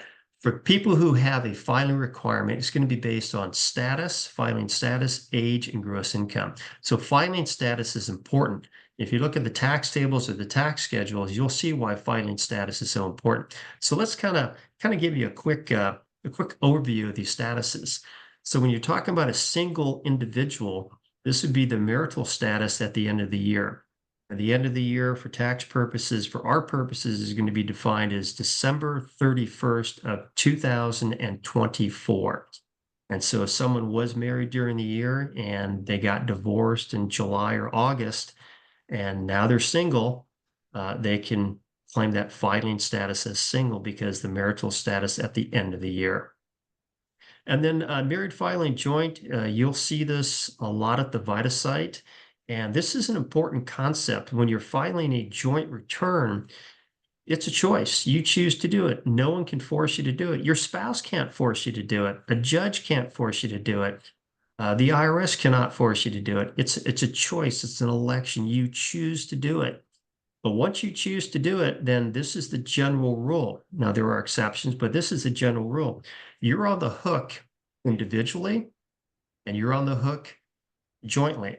And that's why they call it joint and several liability. So I'll give you an example. Let's say you file a joint return with your spouse and everything's going well. A couple of years later, you still owe the tax, and now you've gotten divorced. And the IRS starts coming after you and your spouse has nothing, no assets, nothing, no work, nothing. You're the person with the assets, you're the person with the job, and the IRS says, okay, you need to pay on this married filing joint return. You say, wait a second, I filed jointly with my spouse. And the IRS says, yes, you did. But remember the concept of joint and several liability. You're the one with the money. We're gonna go ahead and knock on your door. We're going to go ahead and take money out of your bank account because there is a joint liability that's due. And that's a concept that a lot of people have a tough time with. But again, when you file jointly, you're on the hook jointly and severally for that tax. The head of household filing status, this is something we see a lot at the VITA site. Typically, what you're going to see unmarried individuals. They may be divorced, or maybe they never got married. They typically have minor children, and the adult, is paying more than 50% of the upkeep of the home. In that particular case, they're most likely going to qualify for that head of household filing status. And you might even have a situation where someone is considered for tax purposes unmarried. And so if you have someone who's left the home and they're out of the picture for the last 6 months of the year, then let's say you got mom still in the home with the kids, and let's say the husband's left, and in that particular case, the mom, for tax purposes, is considered unmarried, which means it qualifies them for the head of household filing status. So you may see that from time to time. And so that's where we're going to have to ask those questions. Tell me when your spouse moved out. Did the spouse move back in, or was the spouse gone for this period of time in 2024? And then qualifying surviving spouse, what that means is, let's say in tax year 2024, you got someone who lost their spouse. Well, generally what happens is a married filing joint return will be prepared. And then, of course, the surviving spouse is going to sign for the decedent for tax year 2024.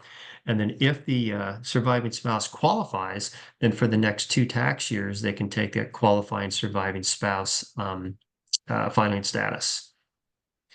And then married filing is separate. We don't prepare those returns in the VITA program. And sometimes it's very basic to do, and sometimes you'll have a taxpayer who will plead with you, and you just tell them, I'm not trying to do it. It's outside of the scope. We don't do this. And so you stay away from that. And then again, if they ask you, where do I go? Go out in town. You've got CTEC pairs, you've got enrolled agents, you have people out in town that'll help you. And yes, they will charge you, but again, we cannot help you at the VITA site. Okay, and I think, Sean, this is a good time to take a break. I've got 11:06. Okay. We'll take a break for 10 minutes. Okay. Reporting back. Okay, we're going to go ahead and get started again. We're going to start off this section with the Form 13615. If you are a returning volunteer, you're very familiar with this document. This is essentially the agreement or the contract between the volunteer and the site coordinator / IRS.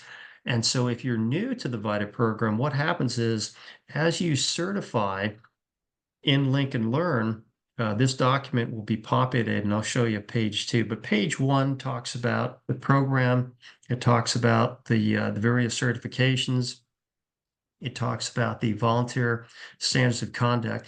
And these are the ones that we spoke of earlier, where you're not accepting payment, you're not soliciting business, you're not intentionally preparing a false return, and then obviously you're treating individuals in a courteous manner. So these are the volunteer standards of conduct that you'll see addressed in the volunteer standards of conduct or the ethics certification. And then it talks about those individuals. Doesn't happen very often. Individuals who decide not to play by the game, by the rules, and what happens is they are asked not to return to the VITA site. That doesn't happen very often, but when it does, it's usually again having a conversation with someone on the side and say, "Thank you for your efforts, but based on this particular behavior that you've engaged in, you're going to be leaving the program." But again, doesn't happen that often at all. Okay, some disclosures, I guess, from the federal government, and then let's go to the money slide, if you will. This is page 2 of the 13615. This is going to be auto-populated when you certify in Lincoln Learn. And you can see your information is at the very top. I always tell the volunteers, whatever email address you want to use, whether it's your personal or your business or your school address, it doesn't matter, just some type of email address. And then it's important to put your phone number there, because I can't tell you how many times that I try to contact a volunteer and I didn't have a phone number and they're not checking their email. So their phone number is important. And then everything's done electronic, so your signature will be electronic. And then again, all of this will be populated when you register for that Lincoln Learn certification. And here are the various levels you're going to start off with, and this is really important if you're new. You're going to start off with the volunteer standards of conduct. The program will not allow you to certify at the basic level until you certify at the volunteer standards of conduct level, which is the ethics test. And then you're going to certify with the intake and interview. Now, once you do the volunteer standards of conduct and the intake and interview, then it will allow you, it being the program, allow you to go and take that basic certification. And then once you're certified on whatever levels you've certified, again, the program will auto-populate these with a check mark, and that way you know what levels of certification you're at. And then this is an important thing about this form, this 13615. This particular form, what you're going to do is you're going to give it to your site coordinator, and that would either be through an electronic mean or a hard copy mean, but you want to make sure it goes to your site coordinator, because your site coordinator is going to keep a record of this, of all of the folks that are working at the VITA site, and then of course share this with the United Way, and then eventually the IRS gets a copy of it. And then if you are a tax professional, and we do have a number of them at the VITA site, and of course, if you choose to get what is called continuing education, then you would indicate whatever your certification level is. So for example, I know the CPA, she worked at our site a couple years ago.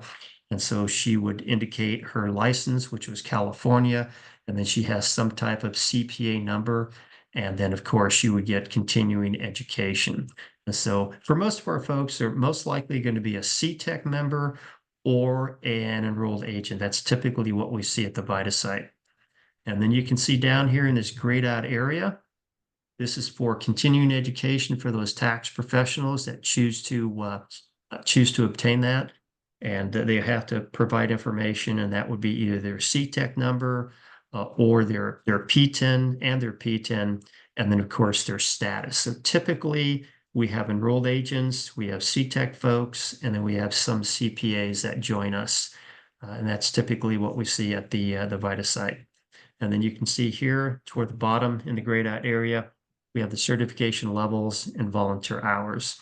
And so, for example, I'm teaching a course in January face-to-face at Irvine Valley College, and we're probably going to have some professionals join us as students, and so they'll obviously at the end of the day share this with me. They'll be working at my site, and then I'll certify them as a site coordinator, and they'll get their continuing education hours. And that's really important if you're one of those professionals that need continuing education hours, because otherwise you've got to pay for it going to a forum of some kind or doing some online training. So again, I would encourage you, if you are a tax professional and you want your CE hours, just make sure you populate this and then have your site coordinator sign off. Mel, I don't know if you're signing off on these or if it's going to bounce up to the United Way. I'm going to conclude you're probably going to sign off on this. So Fred is the one that's signing that. Okay. While we're screening them to sign up for the software. Okay, gotcha. Okay, so again, a great way to do it. And then if you are a volunteer and you say, you know something, I want to be a professional tax preparer. Well, obviously it takes more than a day. So what you can do, you can get started as a volunteer, go through some training, go through some certification, and then get some type of status, and then you can become a tax preparer. And some people really like it. Some people make it a profession. I think we had a guy a couple of years ago at the site who ended up becoming an enrolled agent, and it all started as a VITA volunteer. So it is possible. Okay. Sean, any questions before we jump into the rest of the PowerPoint? No, there's no questions in the chat right now. Okay, and I'm going to go ahead and load up the PowerPoint presentation. Okay, and so now we're going to talk about the Affordable Care Act. And when you hear the term the Affordable Care Act, again, that was a significant piece of legislation. It came out in 2010. The last time I looked, it was over 1,000 pages. And now, of course, you've got probably a couple thousand pages of regulations. But the big thing that the Affordable Care Act did, it set up that marketplace where individuals could purchase health insurance at an affordable price. And of course, it was subsidized by the taxpayers. For Covered California, if someone is in Covered California, that means they're in the marketplace and they've been subsidized with their insurance. And that means they're going to be issued a 1095-A, which is an information return. And this is non-negotiable. If someone says, I'm in Covered California, then it begs the question, where's your 1095-A? And they go, I don't have it. Then you want to go get it, you want to download it, you want to bring it to the site. We'll still help you, but we can't help you unless you've got that 1095-A. And the reason we can't help you is because the 1095-A is going to have information about any type of subsidy that the taxpayer received, and of course the premiums that they're paying. So you just have to have that document. And then this is something we don't see it very often. When you do see it, it kind of rocks someone's world. And this is called the Excess Advance Premium Tax Credit Repayment. And I'll give you an example. A few years ago, I was at my site and a lady came in, we helped her out, prepare the return. Of course, we had the 1095-A and she owed a truckload of money. And so they came to me and said, Jerry, why does she owe all this money? I'm thinking, well, let me look at the return. And I saw that she had the Excess Advance Premium Tax Credit Repayment, which means when she signed up for Covered California, this particular taxpayer was making $20,000 a year. So not much, but she was making 20K. And then she received a significant promotion at work. And her job went from $20,000 to $80,000. And she did not change any of the particulars in the Covered California website. What that meant for her is she was receiving too much of a subsidy from the taxpayers. And then at the end of the year, that reconciliation comes about, and she owed a lot of money. And so the takeaway there is if someone's in Covered California and things change, they have babies grow up, move out of the house, they get married, they get divorced, they get a significant increase in pay, or they receive a significant decrease in pay. If they're in Covered California, they want to go back and they want to make those changes in Covered California, because obviously insurance rates are based on that. And so that's an important takeaway there. So you avoid that excess advance premium tax credit repayment. And then, of course, for Covered California and for California residents, you have to have insurance, and that's the general rule. There are exceptions. But again, most people are going to have some type of insurance, whether it be Medi-Cal, Medicaid. They're going to have insurance through the Veterans Administration. They'll have insurance through their work, Or maybe they're just going to pick up the telephone and call an insurance company and say, I need to buy insurance for myself and my family. But you have to have insurance. That's the general rule in California. And then we will later on in the sessions, we will talk about the California return and actually getting into what is called that Form 3853, talking about the health coverage exemption. That individual share responsibility penalty is alive and well for the state of California. The federal government does not have that. And so for people who do not have insurance, and there are people out there, they don't have insurance, they have no interest in purchasing insurance, they just don't care. Or maybe they can't afford it. That an individual share responsibility payment is something that is assessed by California on certain taxpayers. So you will see that from time to time. Okay, and then let's talk a little bit about dependents. This is something when you start working with a taxpayer that has dependents, what that means is the individual typically has a minor child. Typically, can a dependent be an adult? Yes, but typically in a minor child. And this is the important things to remember about a dependent. Tax credits are associated with a dependent. That's why it's important to determine if you've got a dependent or not. And the publication 4012, page Charlie 3 talks about a dependent. So you want to get into the rules for, again, a dependent. And the IRS uses the term called a qualifying child or a qualifying relative. Okay, so this is something that I think will probably save, if you're a new or a newer VITA volunteer, this is going to save you all sorts of time and all sorts of discussions. A lot of times people will say, well, I've got this income, but it's not taxable. And you'll say, well, you're going to start off with the general rule. And here's the general rule. And this is codified in the Internal Revenue Code, which is the tax law. And Section 61 says everything's included in gross income unless it's accepted or otherwise provided.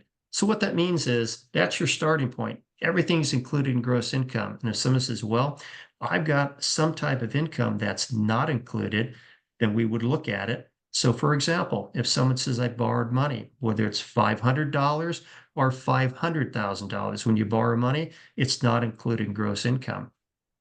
If you don't pay back money that you borrow, it could be included in gross income. So there's a lot of things that are included in gross income and a lot of things that are not. And so a lot of times people will give you an information return. Maybe it might be a 1099 NEC. And again, that's going to beg the question. If someone has a 1099 NEC, we know that's included in gross income. So the question is, does this evidence all of the income that you received? And if they say, yes, it does, then you're fine. If they say, well, no, it doesn't, then it begs another question. Okay, all that other income that you receive, how much is it and where did you report it or where should we report it? And if you're self-employed, you can obviously report it on your Schedule C. Okay, so these are examples of what were called information returns. You're going to get really familiar with these at the VITA site. And this is not an exhaustive list of information returns. This is a partial list. And again, there are dozens and dozens and dozens of them. And so the one that you're going to see a lot of is a W-2. And this is for a wage earner, wage and tax statement. That's what it's called.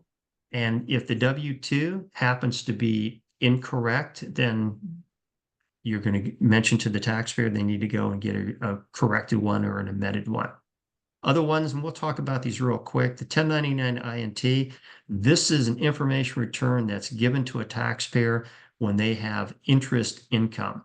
And so typically it depends on your bank. Sometimes banks pay little to nothing as far as interest, and maybe you're only going to earn maybe $10 or $15 of interest income. Well, that means you're going to report that on your tax return.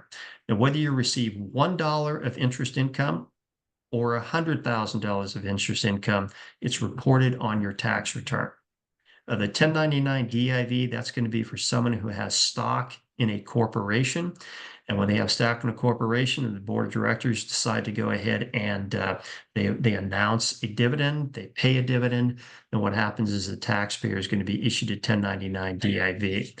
And again, that's going to be part of taxable income or part of what we call gross income. This is something that we'll see, and I'll be the first to admit, sometimes it's really easy and sometimes it takes a few steps. And this is called the 1099-B. And this is a brokerage statement. And so what happens, people who are in the stock market, they'll typically get a 1099-B and they'll bring it to the site. And then what you're going to do is you're going to determine what needs to go in the software as far as the sales proceeds and then the cost of those stock. So you buy stock, you sell stock, you're going to report the buy and the sell amount and the dates in the software. And then sometimes you'll get a very detailed 1099-B. And then sometimes I use the term aggregate. I am not going to sit there. I don't even do this for my paid practice. I'm not going to sit there for 10 hours. And I think I had one that was 300 pages long. I'm not going to spend 10 hours making entries. So I aggregate. Obviously, you're going to differentiate between what are called short-term and long-term, which we're going to talk about in our training sessions. And then that way you're going to save a lot of time. But at the end of the day, the 1099-B is from the brokerage house. And do not be afraid, do not be intimidated when someone gives you a document, like when someone gives me a 1099-B, I read it and I'm thinking, I don't understand what the broker's trying to tell me or you. And I go back to the taxpayer and say, what does this mean? Sometimes they know, and sometimes they're going to say, I don't know. Well, then that may beg a telephone call by the taxpayer to the brokerage house to say, what do you mean by this particular term? That will happen from time to time. And that's an important thing. Do not be intimidated. If you don't know a question, there's a lot of questions I don't know about taxes. And I'll go back to the person and say, what is this? What does this mean? What are you trying to tell me? What are they trying to tell me? And sometimes, again, you may have to make a telephone call or send an email. And that's okay because, again, there's lots of stuff out there. The 1099-G, that would be for a government payment, typically like a tax refund. You will learn, and if you're new, you might want to jot this down. You'll learn about what is called the tax benefit rule, which means if you itemize in your federal return for tax year 2023 and take a tax benefit and you get a state tax refund in 2024, then that means you're going to report that state tax refund on your federal return. And we're going to show you how to do that in these sessions. The 1099-K, we've already talked about that.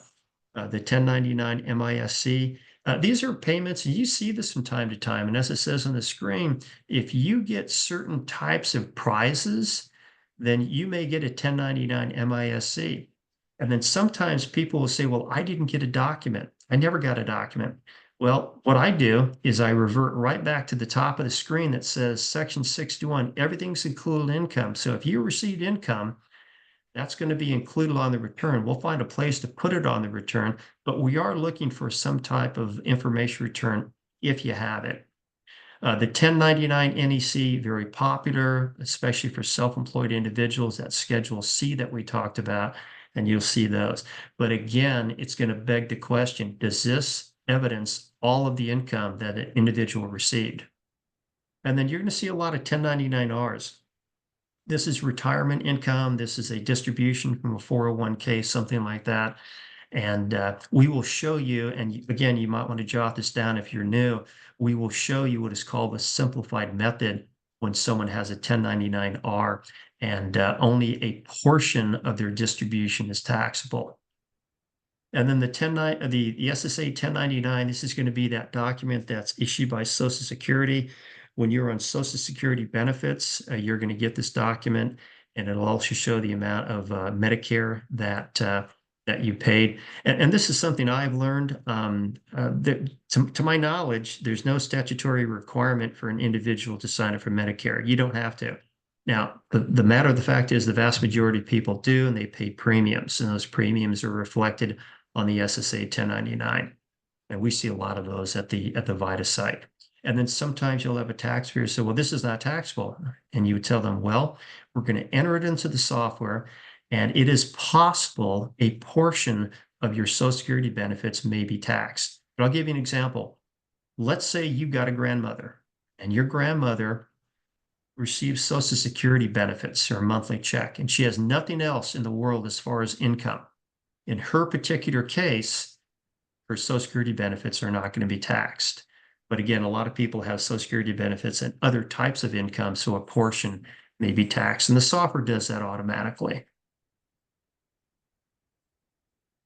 Okay, a couple more things here talking about taxes. We do see a lot of individuals who are undocumented.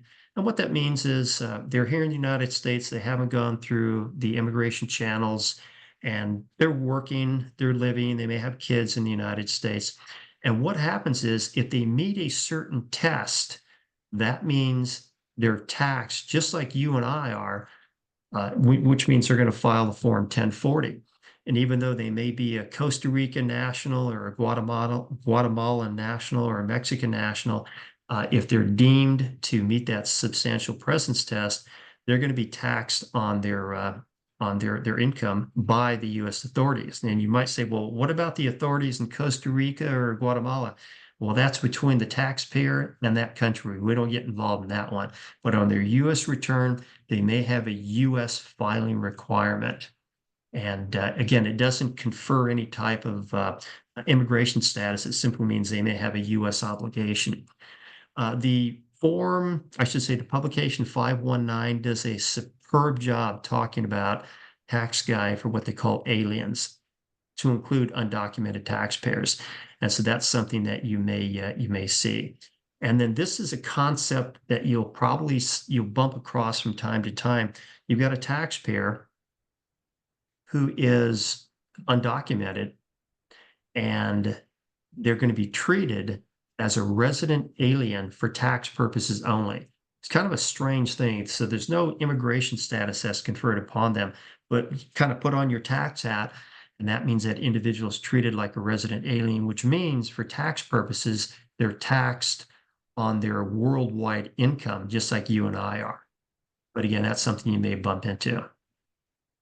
And another thing that you're probably going to see from time to time, and this is called the Identity Protection Personal Identification Number.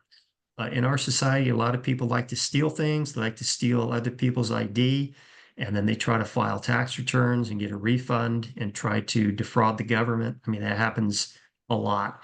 And so what happens is individuals, perhaps their Social Security number has been compromised, and what they do is they notify the IRS, and they say, IRS, I want to file my return, but apparently someone's already stole my ID. IRS says, what we'll do, we'll issue you this 6-digit number, and this will allow you to file your return, and you can file your return electronically.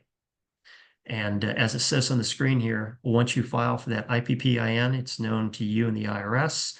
And again, you can file your return electronically. If you don't want to file electronically, you can file a paper return. But again, we file electronically. Individuals with IPPIN, they have to provide that number to us, and we'll enter it into the software, and it allows that return to be accepted. I should say to be electronically filed. There we go. And let's see, what else do you need to know? Again, if you're a victim of identity theft, or you think you're a victim, then you're going to go ahead and contact the IRS. You can do this online. When I say you, meaning the taxpayer.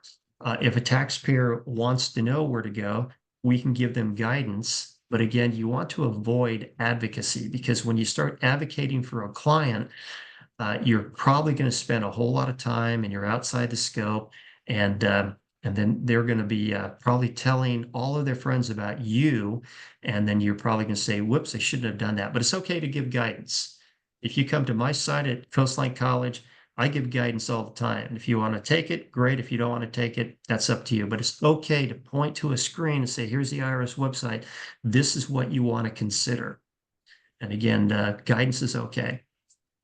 A couple other things toward the bottom of the screen. When you talk about, we don't get into what we call cash and accrual. We don't get into that discussion, but everybody at our VITA site is what is called a cash method or cash basis taxpayer, which means they're going to report their income when they receive it, and they're going to generally report their expenses when they pay them. And so a lot of people may say, someone owes me money. Well, okay, that's too bad. I guess maybe you should collect. But unless you receive that money, then you don't have a filing requirement. Or let me restate that, you don't have to report that income. You've got to receive it. When you see the term constructive receipt of income, think of, let's say you've got some stock. And like, for example, I purchased stock in a company a few years ago, and they say, Jerry, how do you want your dividends? I'm thinking, I don't want to be bothered by a check or $20 or $50. I want you to take my dividends. I want you to purchase more stock in the corporation. And so I issued an order to them. And so what they do is they do that. They buy additional stock with the dividends that I earned, and they send me a 1099 DIV every year. And that is constructive receipt of income for me, that DRIP, which is the dividend reinvestment plan. And then assignment of income doctrine. I've seen this at the VITA site from time to time. You have people who are not tax people like us, and they'll come in and say, well, I want to put my kids who have earned income, they've got part-time jobs. I want to put everybody on one return to make it easy. You can't do that. Everybody's return is a standalone return. That's the general rule. We do talk about the kiddie tax in this class, or I should say sessions, but individual returns for individuals. So if someone has earned income, they have a W-2 job, that everybody's going to have their own return, whether that is a 59-year-old mother or a 9-year-old kid. Typically, we're not preparing returns for super young people, but you might have a teenager that works a summer job and wants to get their refund. So they would have a tax return that we'd prepare for them. But again, you're not going to bunch up income. That violates the assignment of income doctrine. Again, the exception to that is the kiddie tax rule, where you got mom and dad reporting interest income that the child earns, and that's what the parents can do. Okay, let's see. Let me look at my clock here, and Sean, let's see if we can address any questions. Do we have any questions now? There are no questions in the chat right now, so no if anyone has questions. a question. Wow. No questions, huh? Wow, you're doing a great job, Jerry. Well, I would think someone would have a question, but thanks. Okay, so what we're going to do, we have a few minutes left. Just a couple things. We're going to go through the software real quick, because you and the VITA program are going to be spending a lot of time with the software as a preparer. And so let's jump into the software. And if you have your calendar, we will be back here next Saturday at 9 o'clock. And so let's go ahead and open up the software. Sean, tell me if you can see this particular we see it. landing page. Okay, so let me just explain this. This is to our newer folks or new folks. So when you certify, you're going to certify on the Lincoln Learn program. Please do not get excited about the fact, at least it wasn't working yesterday, you could not access the certification. So when it finally does post or it's uploaded, that means when you go to the certification paths, what you're able to do, you're able to register, and then you're able to take the certifications. So when you take the certifications, you got to read materials. So let's do this. Let's click here. I don't know if you can read this. It's very small font. It says, click here to see the contents of each course. So we open that up, and then you have a lot of information. I'll call these PowerPoints or tutorials about the various certifications. So if you want to certify on the basic, you're going to start reading. Hopefully you'll attend our sessions, and then you will see these various topics for the basic menu, the basic certification. So it starts off with changes for this year. Now, keep in mind, you're going to be certifying on tax year 2024. It goes to the filing basics. It'll refer you to a number of publications. Your publication 4012 is your go-to document. Obviously, a lot of information regarding income. You're going to go through all of that. And then once you go through all of that, you're ready to certify. But keep in mind, your first certification will be that volunteer standards of conduct. So when you cursor all the way down on the page and it's uploaded, then you're able to take that certification test, started with the standards of conduct. So again, the progression would be the standards of conduct or the ethics test, the intake and interview, and then the basic certification. And then coming back up to advanced, you can see there's a lot of material here. And again, if you're new or newer, don't get intimidated, because a lot of the stuff, it's a lot easier than you think it is. You've got that 4012, that publication 4012, the volunteer resource guide, and then you're going to have that software, and that software that you're going to use is user friendly. And every once in a while, you're going to bump up against something that, well, gee whiz, you don't know. Okay, no worries. You've got the site coordinator. You've got smart people at the site who've got years of experience. They'll be able to help you out. But again, these are the tutorials. These are the PowerPoints that you would review in preparation for the advanced certification. And what I do, I teach a VITA course at Coastline College. We start off with the basic, have everybody certify on the basic, and then we go to the advanced. Once you certify on the basic, the advanced is a lot easier. Let's see here. I think that, let me go to the software here. Let me go back here. Okay, so again, here's our landing page. Once the 2024 is posted, your certification paths are where you want to go. The tax preparation software lab is down here. This is the practice lab. I'm going to open that up. You can see a description of the VITA program, password, and you can do this today. This is going to get you the 2023 software, but at least you can practice. It's Train Pro Web. And that is one word, all uppercase, and I'll show everybody here. Train Pro Web. And that's your password. You hit login. And in order to use the software, you have to create an account. When you create that account, you're going to give your name, an email address, all of that. And then the government contractor, and there's a new government contractor now. I don't know their name, but they're a new one for this season. They will collect that data and share it with the IRS. So once you create an account, then you can sign in. And so we're just going to, because we're short on time here, we're going to go to sign in. And then it gives you this particular screen. And this particular screen is a very busy screen. And so you want to spend your time probably in section 4, which are tutorials on preparing a return, if you choose to, and or section 6, which also includes practice returns. All right, we're going to go and we're going to show you how easy it is to prepare a very basic return. Go to practice area. This looks very similar to the actual software that you're going to be using, very similar. And you can see in the upper right-hand corner where it says change tax year. Practice Lab only gives you 2 choices right now, tax year 2022, 2023. We'll stick with 2023.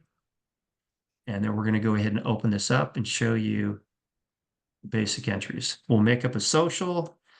And let's see here, about 90.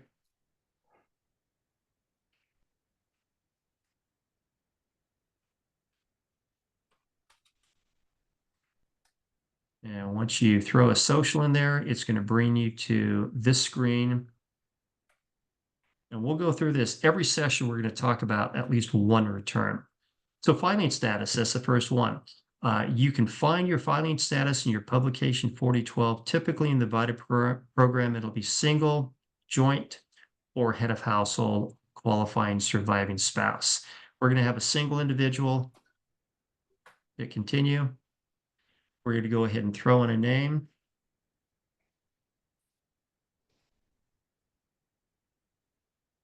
And then, of course, Social Security number is already populated because I put that in the software already. You're going to have to ask for date of birth. You can't get past that unless you enter that data. We're going to make this individual approximately 30 years of age. Occupation, we'll call her a clerk. We'll talk about all these boxes next week, but right now we're going to bypass that. You need an address of some kind. We'll throw one in.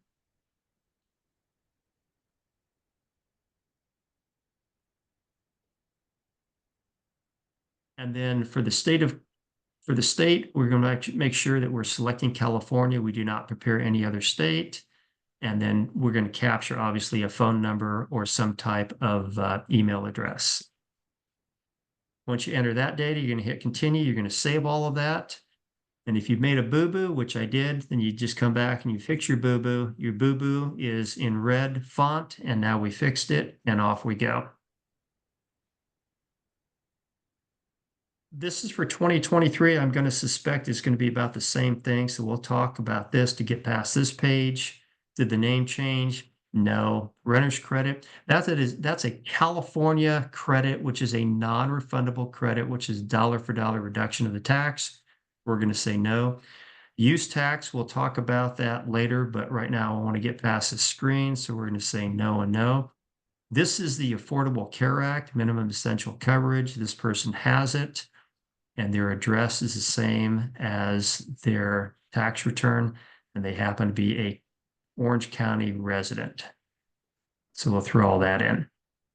And once you get past that screen, then you're able to see the screen regarding dependents. We don't have any dependents. He's a single individual with no dependents. So we're going to say no there for now. And then we're going to get to the screen that you'll spend a lot of time on. This is the income screen. And a lot of our taxpayers are wage earners. So we're going to go to the W-2. So spend a little bit of time on the W-2. Here is the mantra. We're going to key data as we see it on the W-2. Typically, they'll have a piece of paper. If they have an electronic device with the W-2 on it, that's acceptable. But either way, we're going to key it as we see it from the W-2. So I'm going to throw in a what is called an employer identification number. We key it as we see it. And this populates a company called Superior Investments. That's great. They may be headquartered in this case, New Hampshire, but our taxpayer is working and living in California for this corporation. So let's say they had income of $60,000. And we're going to put in federal income tax withheld. But you're going to see when I click here, you're going to see boxes 3, 4, 5, and 6 auto-populate. And we'll talk about that in just a moment. That auto-population is based on Social Security tax rate, which is 6.2%, and Medicare is 1.45%. So that'll auto-populate. If you have someone who's not paying Social Security, like for example, I teach at a couple colleges. I don't pay Social Security because they have a different retirement program. So not everybody pays into Social Security. Just about everybody pays into Medicare. So in this case, it all auto-populates. It matches the W-2 that we have, so we're not going to make any changes. We're going to go down to box 12. Box 12 has many different codes. And these codes that you're going to be working with typically will be D as in Delta for deferred compensation for like a 401k that we'll talk about later, or DD, and that would be health insurance premiums paid by the employer on behalf of the employee. So the employer pays health insurance premiums to the tune of, let's say, $8,000. And that way the taxpayer is covered for health insurance. Box 14, you'll probably work with this a lot. Not everybody, but a lot of people pay into state disability insurance. And you can see right there, it carries to the itemized deductions, which we'll talk about later. So we're going to throw that in. And in this case, he pays SDI of $250. If you haven't seen SDI before or not familiar with it, a lot of people pay into it, and then when you become sick or injured, if you qualify, then you can go ahead and get benefits from the state of California. Okay, down here, state and local income tax or local information. Again, we only deal with California for the VITA program, so we're going to select that. And in this case, state wages are going to be identical to federal wages. And we have to throw in an employer identification number, again, based on our W-2, key it as we see it. Box 17 is state income tax withheld by the employer remitted to the state of California. And let's say it was $3,500. And then here on box 18, 19, and 20, you can ignore those. For the VITA program in California, there are no jurisdictions that have income tax other than the state of California. We've already addressed that. If you're preparing VITA returns in New York City has a local income tax. But again, we don't have that in California. So we're going to bypass that. Here's your dashboard. If you had another W-2, you go to the upper left-hand corner, you'd add another W-2. If you have made a complete and utter mess of your entry, you can make it go away. That's that red garbage can icon, or that if you want to make revisions, you'd go to that blue and color font, i.e. pencil, and make your revisions. So we're good to go there. We're going to leave it as is. You might see over here on the right-hand side, it says adjusted gross income. We're going to talk about that in great detail next session. But now you've got this green in font federal and green in font state. And that simply means a refund. If it was black font, that means it would be an amount owed, but green font means they're going to get a refund. We hit continue. That's all we have. There's no other income. We're going to go down here to our health insurance section. And keep in mind, he's got health insurance through his employer. He is not in covered California. He did not receive a 1095-A. So we're going to say no. And we are done with the return. And then we're just going to display the federal return. For instructional purposes, we're going to bypass the state return right now. We're not going to make any changes. And so let's see. Let me go ahead and preview. I think I already learned this lesson. Let me go ahead and let's go to summary print. Give me a moment here. Okay, here we go. Okay, so I just want to show you how easy it was to do a very simple return as far as time.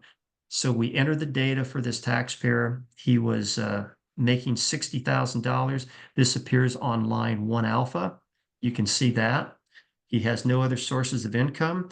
And you can see down here toward the bottom that $60,000 is reported on line 9. That's his total income. He's got no adjustments, which means his AGI is total income less adjustments, 60,000. Now, before any tax is calculated on that 60,000, you have to account for either the standard deduction or the itemized deduction. And in this case, we have no information pertaining to itemized, so the standard deduction it is. And over on the left-hand side, it says standard deduction for most people. In this case, he's most people, so that's 13,850. And if you take 60,000 less 13,850, you'll end up with taxable income of 46,150. And then if you go to page 2 of this document, you're going to see that line 16 is going to be the individual income tax on that taxable amount. Keep in mind, there's different types of taxes. Line 16 reflects individual income tax. If you had self-employment tax, that would be reported on line 22. I stand corrected, line 23. And so line 24 is total tax liability. And so anytime someone says, what do I owe? I always go to line 24 and say you owe X, and so that's total tax liability. Line 25 alpha is federal tax withheld, and you can see there's more withheld than is owed. And so the resulting amount is going to be the refund, and that's down here on line 34, a refund of $1,534. And so obviously this is a very basic return, but a lot of returns that you will be preparing will be basic, maybe a little bit of interest income, maybe a deduction or two. But a lot of these returns are basic, and the ones that are not, then we have people who are advanced level, or maybe they have a lot of experience. Sean, I think that pretty much takes care of what I want to talk about today. Did you want to talk about next week? No, we're same bat time, same bat station, right? Okay, real good. And then next week, we will get into the Schedule A, the Schedule C, and the Schedule D. The A is the itemized deductions, the C is the self-employment, the Schedule D is the capital gains and losses. And then we'll go through a couple of returns so you feel comfortable navigating them, and then we'll answer whatever questions we can answer. Okay, and then so just some notes. There was one question came up during the thing, and I answered it in the chat, but someone was asking, when will these training materials be available? We don't know exactly when. The IRS tells us they'll be after November 15th, but hopefully before Thanksgiving. When they're available at the church, we will contact the St. Killian Volunteers. Anybody who wants to get a jump on it, you can already go to the irs.gov website. All these training materials are available for download right now. And yeah, that's a really good point. That's a real good point. I was trying to bring up, I guess I can't find it. But yeah, the publication 4012 is available. And so you can find that publication on the IRS website. That's a good point. Then I was also going to mention that I would encourage, we went through this tax exercise pretty quickly, but it's good to practice homework in any kind of learning. So especially if you're new at this sort of thing, go through the exercise, and if there's stuff that doesn't make sense to you, you can bring your questions next Saturday, and we'll try to get the slides for the next week's training out ahead of time. So again, you have a chance to practice that. I know the Lincoln Learn Lab isn't really up yet, but it should be up by November 15th. So as we get going into this, people will be able to work on these ahead of time, and that is helpful. Sean, that's I a good point. uploaded the 4012 on the chat box. Oh, you've Oh. uploaded the 4012 in the chat? Yep, the link. Sean, I was going to say probably the best thing that a new or a newer volunteer can do at this point is to download that publication 4012, the IRS Volunteer Resource Guide, and start reviewing that. That'll put them ahead of the game. Yeah. Would you please just repeat it again? 40? 4012, the I'm 4012. going to go download that and put it in the chat for everybody. How's that? Okay. It's already there, Sean. I don't see it. Oh, you don't? No. You may have sent You- it to somebody's personal chat. My. Do we need the passport for the test test training? You When you just put say a the password for the test training, no, when you're actually certifying, there's no password that's required. But when you take the certifications, what that means is you're going to have to register to take the certification. I just you put some password on the test training. You just Yes, practice that it would right be now. yes, that would be for the IRS Practice Lab, and that password is Train Pro Web, and that's to use the Practice Lab. Okay. Can we get this one in the chat as well too? Did you get I that, mean, Sean? So it's in the slides. So if you go through the slides, you'll find that page that has all those links, including oh, the I see that password. on slide number 3. Right. Okay, got it. Thank you. Right. 'Cause Okay, you everybody. Well, probably hey, need thank that you link for to find joining it. us. And it's like I say, next week, Saturday, we'll dig into the software. We'll have some more scenarios, and then again, the schedule A is in Alpha, the schedule C is in Charlie, and the schedule D is in Delta. All right. Well, thank you very much, Jerry. Now, next Thanks. week, I Thanks, won't Jerry. be hosting. Damian Thomas will be doing it. I'm going to be in an airplane. So Good man. I think we had someone else who had a question. it was Mel. He was saying that it showed up in the chat now. So thanks. Okay, fantastic. All right. Okay, ladies and gentlemen, everybody have a wonderful weekend, and we'll see you next week. And thanks again, everybody. And new volunteers, hang in there. You'll get it. So long, Jerry. Thanks. All right, take care, Paul.